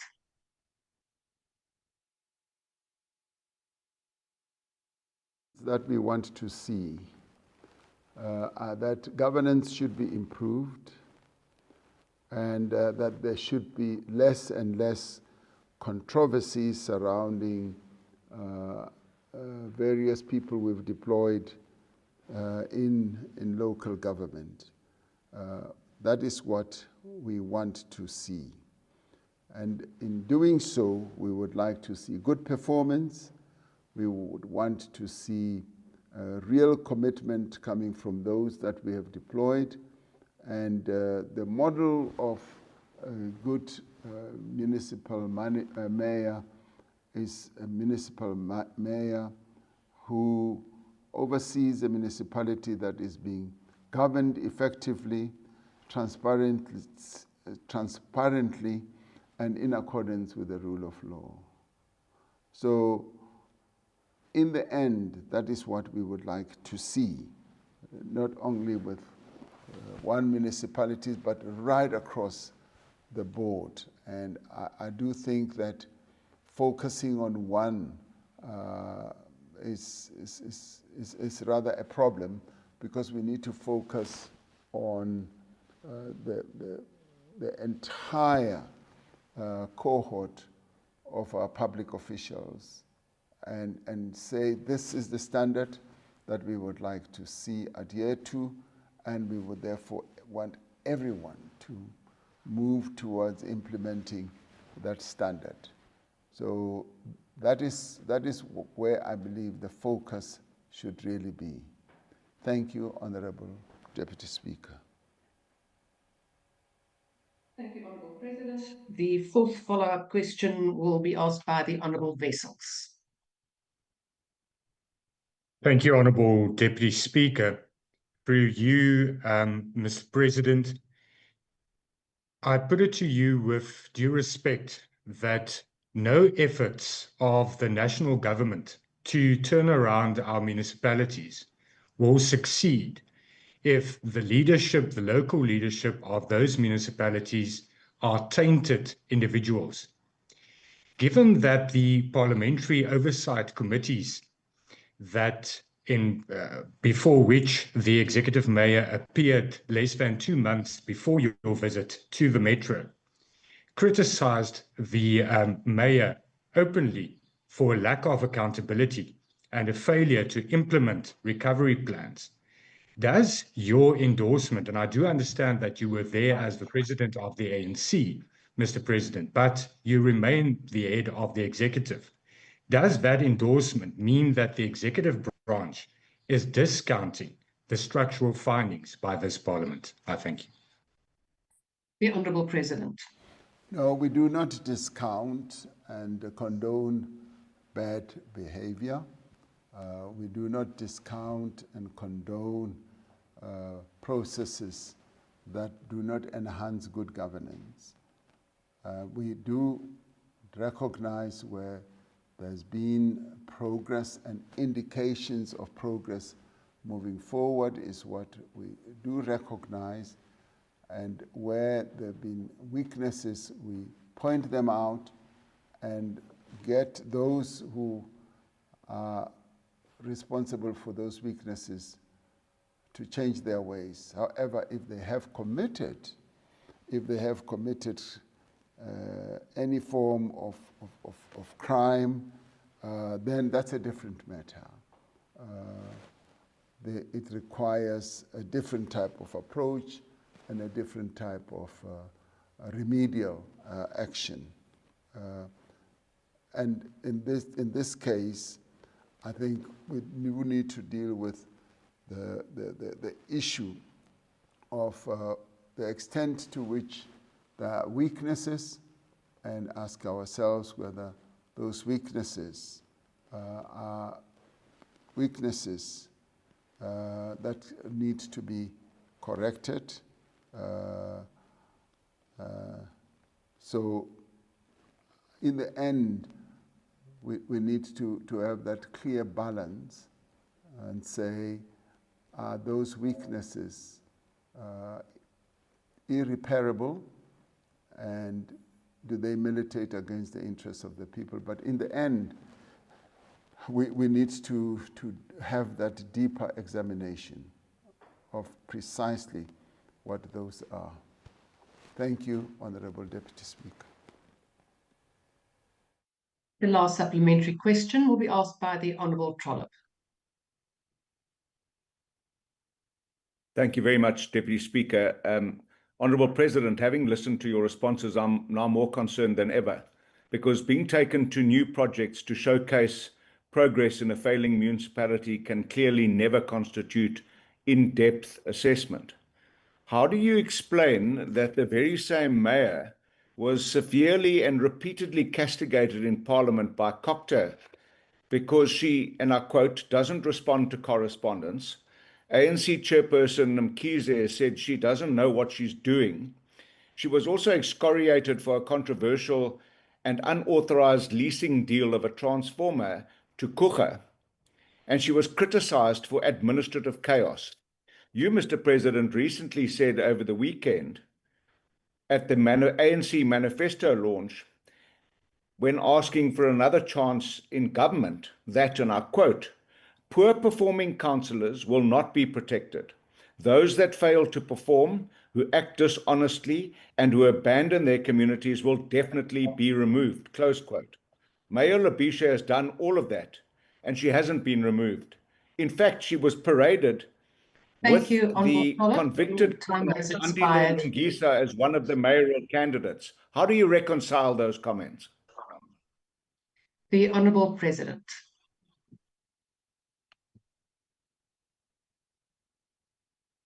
In large measure, to precisely the approach that I've had, and I have said that, yes, there are weaknesses and challenges in that municipality, as well as many other municipalities. And one should never hide from that reality. And the assessment in the end has to be measured, has to be based on, in the end, is the municipality well governed? And has there been criminal activities that have happened that have led to either the stealing of money and fraud and all that? That's what we need to examine as we move on. And of course, like any other municipality or municipal mayor, there will always be those challenges, and it is the scale on which then we should measure not only this type of mayor, but many others as well. So we are essentially dealing with municipalities with a mixed bag. And as we deal with a mixed bag, we need to examine precisely how we should handle those. Those, of course, as I said over the weekend, those who do not perform well should be removed. Thank you, Honourable Deputy Speaker. Thank you, Honourable President. We now move on to the last question, which has been asked by the Honourable Mofokeng. The question is, with reference to his State of the Nation address on 12 February 2026, wherein he announced the deployment of Operation Prosper to combat illegal mining, what tangible and or measurable progress has been achieved to date in respect of the targets of the operation? The Honourable President. Because since the announcement in the State of the Nation address on the 12th of February in 2026, Operation Prosper has achieved tangible and measurable progress in combating illegal mining. Joint operations by the South African Police Service and the South African National Defence Force under Operation Prosper have disrupted illegal mining in the Free State, in Gauteng and the Northwest through high visibility policing, vehicle checkpoints, and air support. These operations have resulted in many arrests. It has also resulted in the dismantling of illegal mining sites and the confiscation of firearms, explosives, and illegal mining equipment. Now, through interdepartmental coordination with the Department of Mineral and Petroleum Resources, the joint deployment has resulted in the arrest of 1,080 individuals, among them armed suspects and undocumented minors. During these targeted operations, the deployment seized 19 firearms, over 2,000 rounds of ammunition, and 41 commercial vehicles.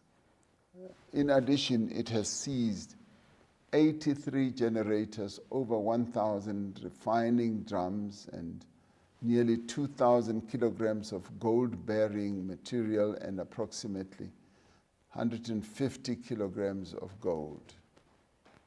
And these actions have disrupted, in reality, the operational and financial lifelines of illegal mining networks. To prevent the resurgence of these activities, the Department of Mineral and Petroleum Resources has closed many illegal shafts, and further closures are planned in the future. So the police and the Defense Force continue to secure these locations through ongoing foot patrols, vehicle checkpoints, and air-to-ground monitoring systems. So progress is being made. But because we are dealing with a number of areas where these illegal activities are taking place, the progress might seem to be slow, and yet work is being done. Thank you so much. Thank you, Honourable President. First supplementary question will be asked by the Honourable Mofokeng.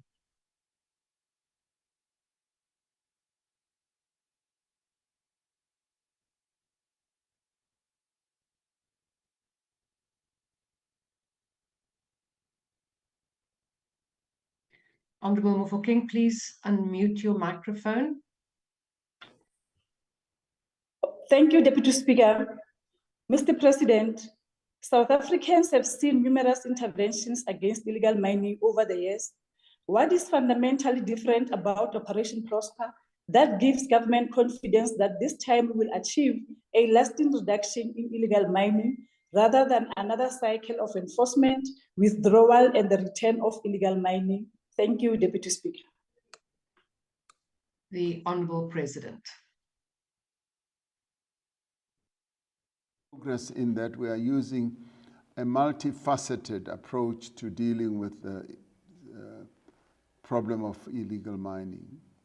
We are engaging communities near where mines, these derelict mines are. We are also taking steps to deal directly with the illegal miners themselves, but we are also dealing with the physical sites where they do the illegal mining, and in a number of cases shutting them down so that they may no longer be used. And we're doing this also in recognition of the safety element, because these mines that are derelict are not safe anymore. And we have seen some deaths that have occurred as a result of mine workers being in places underground that are no longer being used. They call them madala sites. They are not well ventilated, they are not well lit, and so it is in their own interest as human beings that we should make this type of intervention. And at the same time, we are following up in the value chain, further up to determine precisely who the real kingpins are. So the multi-sectoral approach that we are using is becoming quite effective. Thank you, Honourable Speaker, Deputy Speaker. This next supplementary question will be asked by the Honourable Schikkerling. Thank you, Honourable Deputy Speaker. Good afternoon, Honourable President. Honourable President, if Operation Prosper is truly prospering, as you've said, and successfully removing illegal miners from a site today, there is nothing to prevent that same site from being occupied again tomorrow. Can the Honourable President please tell this House what measurable evidence, and I want to emphasize measurable evidence, not just words, there is that Operation Prosper is actually disrupting the criminal infrastructure, syndicates, and financial networks behind illegal mining, rather than simply moving illegal mining from one location to another daily. Thank you. The Honourable President. Yes, Honourable Deputy Speaker. We do believe it is producing significant operational results, particularly in the way that I have spoken, also against the gangs. It is still too early to say that it has sustainably, at the moment, reduced the serious crime, but we are making progress. And we have seen how, through the deployment of our soldiers and the police, we've been able to disrupt a number of these activities. And there's always a danger, yes, that there'll be a reversion to utilizing those mining sites again. And one of the solutions that has been brought to the fore is that those that we can shut down, we should shut down and seal them more permanently. And in this regard, we need to work with the former owners and with the community, as well as with the police and the defense force themselves. So that too is a work in progress. I do believe that we've shaken this tree, and we should be able to ensure that we remain focused, even to the risk of the issue recurring and coming up again. And we must be clear that arrests alone, in the end, are not the real measure of success. The real measure of success is whether we will be able, one, to safeguard the interests of our people near those mines, and we will be able to eliminate the mining that is illegal, and the extent to which we will have closed those mines that give rise to the vulnerability of those people who are either working there illegally or indeed members of the community. Thank you, Honourable Deputy Speaker. Thank you, Honourable President. The next question will be asked by the Honourable Zibi. Thank you very much, Honourable Deputy Speaker. Honourable President, in line with your last answer, isn't it time that the government considered a significant appropriation for the closure, for the permanent sealing and closure of many of these mines, and the expense recovered from the former owners who clearly have not adhered to mine closure procedures as set out in South African legislation? Because policing alone, as you say, will not solve the problem. The Honourable President. Honourable Zibi, that those abandoned and derelict, and we also deal here with ownerless mines that have unused shafts that have become the basis for illegal mining. Those, yes, do subscribe to physical closure and rehabilitation. That should become a bigger part of our strategy, I would say. It is a complex problem when it comes to the ownerless mines that are old, that had many shafts, and you say, shouldn't we get an appropriation from government? I would say yes. However, we should also recognize that with regard to those ownerless mines, the burden of funding their closure then comes to government. And closure involves just a massive engineering expense that we need to take into account. But at the same time, we need to have a balance. What counts more? The lives of people in the area, women who will not be subjected to gender-based violence, because that is often the main concern that we need to deal with and contend with. And we should then approach those who were owners of these mines to participate in enhancing the proper closure of these mines. So my answer to your question is yes, that's what we should be doing. And if we go the appropriation route, we should get the Treasury to measure up what the actual cost would be and be able to do trade-offs and to see what is best in the circumstances. We should therefore use a multi-pronged type of approach, which will include closing, which will include dealing with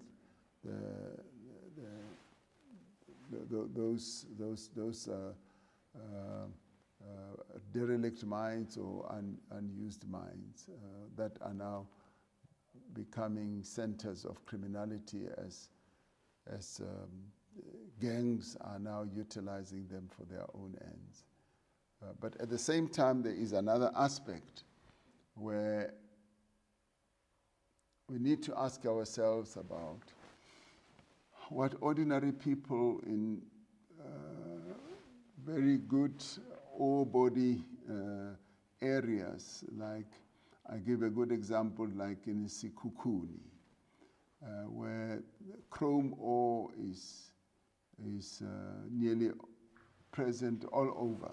And our people, and I once went to a meeting, public meeting, where they all said to a voice, to a man, a woman, and they said, we want you to give us mining licenses because we want to extract the wealth that is beneath our soil.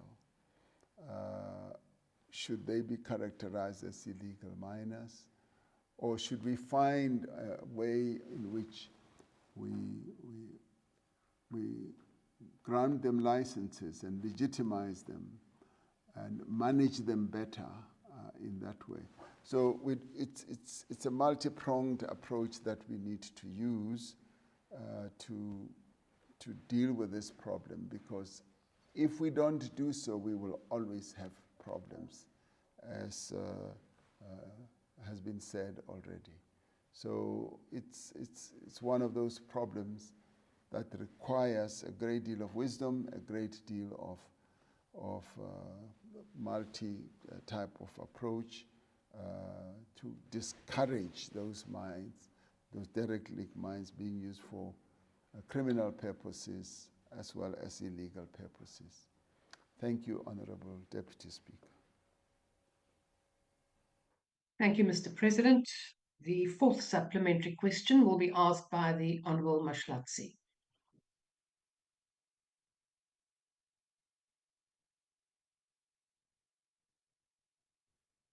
Thank you, Deputy Chairperson. Also, Africa.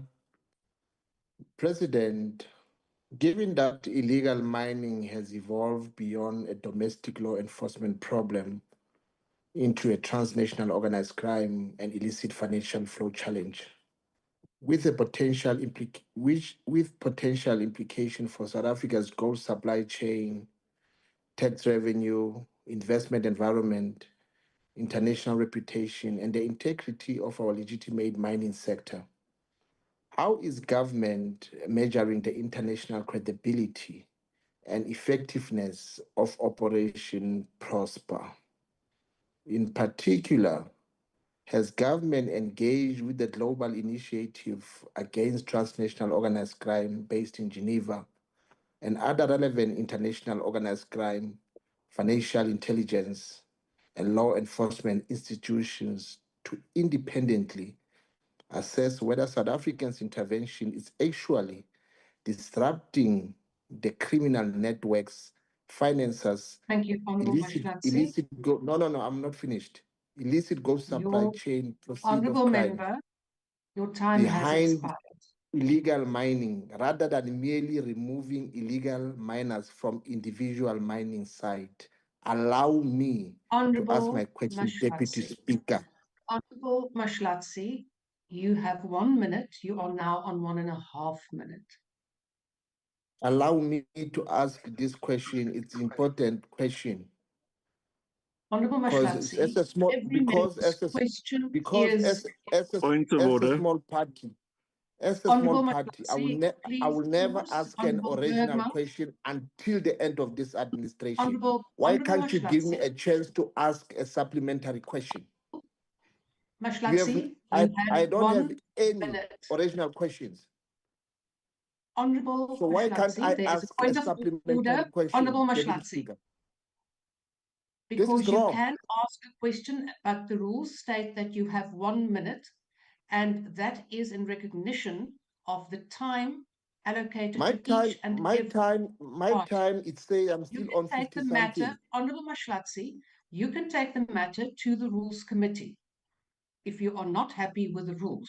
But this is now my So ruling. I can't ask. And you are So I now can't out ask of the order. original question, and now I can't ask a supplementary question. That's what you are Honorable saying to me. Mashlatsi, that is something you take up with the Rules Committee. I have now ruled, and you are now out of order. You can't prevent me from asking questions. Honorable Mashlatsi, You're I wrong. have now named you 3 You're times. absolutely wrong, Deputy Chairperson. Honorable Mashlatsi, I am now removing you from the platform. Could the table please remove the Honorable Mashlatsi from the platform? Honorable President, Honorable Bergman, I have now dealt with the matter. We will now proceed. Honorable President, please proceed with your answer. Honorable Deputy Speaker,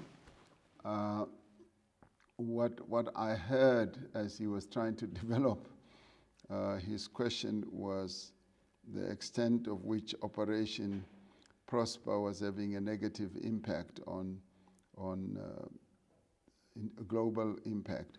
We have not been able to measure that. But what we do know is that, yes, it is having an impact in South Africa, but it is, as we said, a mixed impact. People are being arrested and they are being dealt with. The firearms are being removed, but we still need to have greater success in this regard. And we will be able to measure precisely the extent to which real progress is being made. But we must say that Operation Prosper has actually been able to bring down the incidence of illegal mining quite drastically because we focused on a number of areas in the Free State and in Northwest, yes, as well as in Gauteng. So it is producing significant operational results, but much more still needs to be done. And it is a bit too early to say that it has substantially reduced the serious crime that is given rise to by illegal mining. Thank you, Honorable Deputy Speaker. Thank you, Honorable President. The last question will be asked by the Honorable Mofokeng. Thank you, Deputy Speaker. Mr. President, beyond arrest and enforcement operations, what specific institutional and measurable mechanisms will ensure that the gains made through Operation Prosper are sustained after the deployment ends, and who will be held accountable if illegal mining returns to areas that have been cleared, as well as how are we seizing cash proceeds from illegal mining to offset the cost? The Honorable President. Various measures that will need to be taken. That is exactly the question that is given rise to. The arrests are, measures through which we can see whether we are making progress. Then there's also the issue of sustainability of all this. There would be a number of measurable outcomes that must remain after the Operation Prosper finishes its work. Violent crime should really have fallen in the areas where these mines are, and criminal organization or gangs should no longer be prevalent in those areas. And we should be able to reclaim the areas that currently our people are saying they are not even able to traverse. The criminal activities, including the finances thereof, must also be destroyed, and illegal mines must stay closed. Those are the measures I would say come to the fore that we would need to have as a sustainability measure. So work still needs to be done. And what we are involved in is that the work is being done. There is clear commitment from those members of the Defence Force that Parliament has agreed should be deployed. There is real commitment amongst the police who are working on these on the issue of illegal mining. So we are making progress, but of course we want to see much better progress than what we have, and we are committed because this is a problem, a challenge that has been raised by our people, which we need to address. But what we can say we have been able to do is to respond to the, if you like, cries of our people as we deployed the illegal, the Defence Force and our police. The criminality has come down and the incidents of illegal mining have come down. They do keep resurging, but they are being dealt with. We are making the progress that I've alluded to. I'm confident that we will reach a stage where we will have made greater progress, and what Honorable Zibi spoke about would be, I would say, the Holy Grail, where we will say, we've now made real progress. The mines are closed and we've deployed all the resources that we need. The challenge that we have is that we have a lot of these mines that no longer have owners, and where the owners, as these mines were mined many years ago, more than 100 years ago, no longer have owners. The owners have either left or enriched other capitals of the world, and they did not participate in the rehabilitation of those mines. Those mines are now left to government to deal with because they are giving rise to a social problem, or many social problems. So we've got to have a multidisciplinary approach to solving this problem, but I have no doubt that we will. And some of it will be policy-driven, and some of it will be regulatory-driven, some of it will be allowing our ordinary people to get licenses to themselves get involved in a measure of mining, which we should not characterize as we go forward as illegal mining. And we need to determine precisely how those products are sold, because as it is now, the products that are eked out of the ground are sold illegally, illicitly, and they become part of the illicit economy, and the nation never benefits anything in the form of taxes or otherwise. So it is a complex problem, but I am confident Honorable Deputy Speaker, that we are on the right path and we will resolve this problem once and for all. So I do thank you. Thank you very much. Thank you, Honourable President. Honourable members, that concludes questions to the President, and I thank the Honourable President.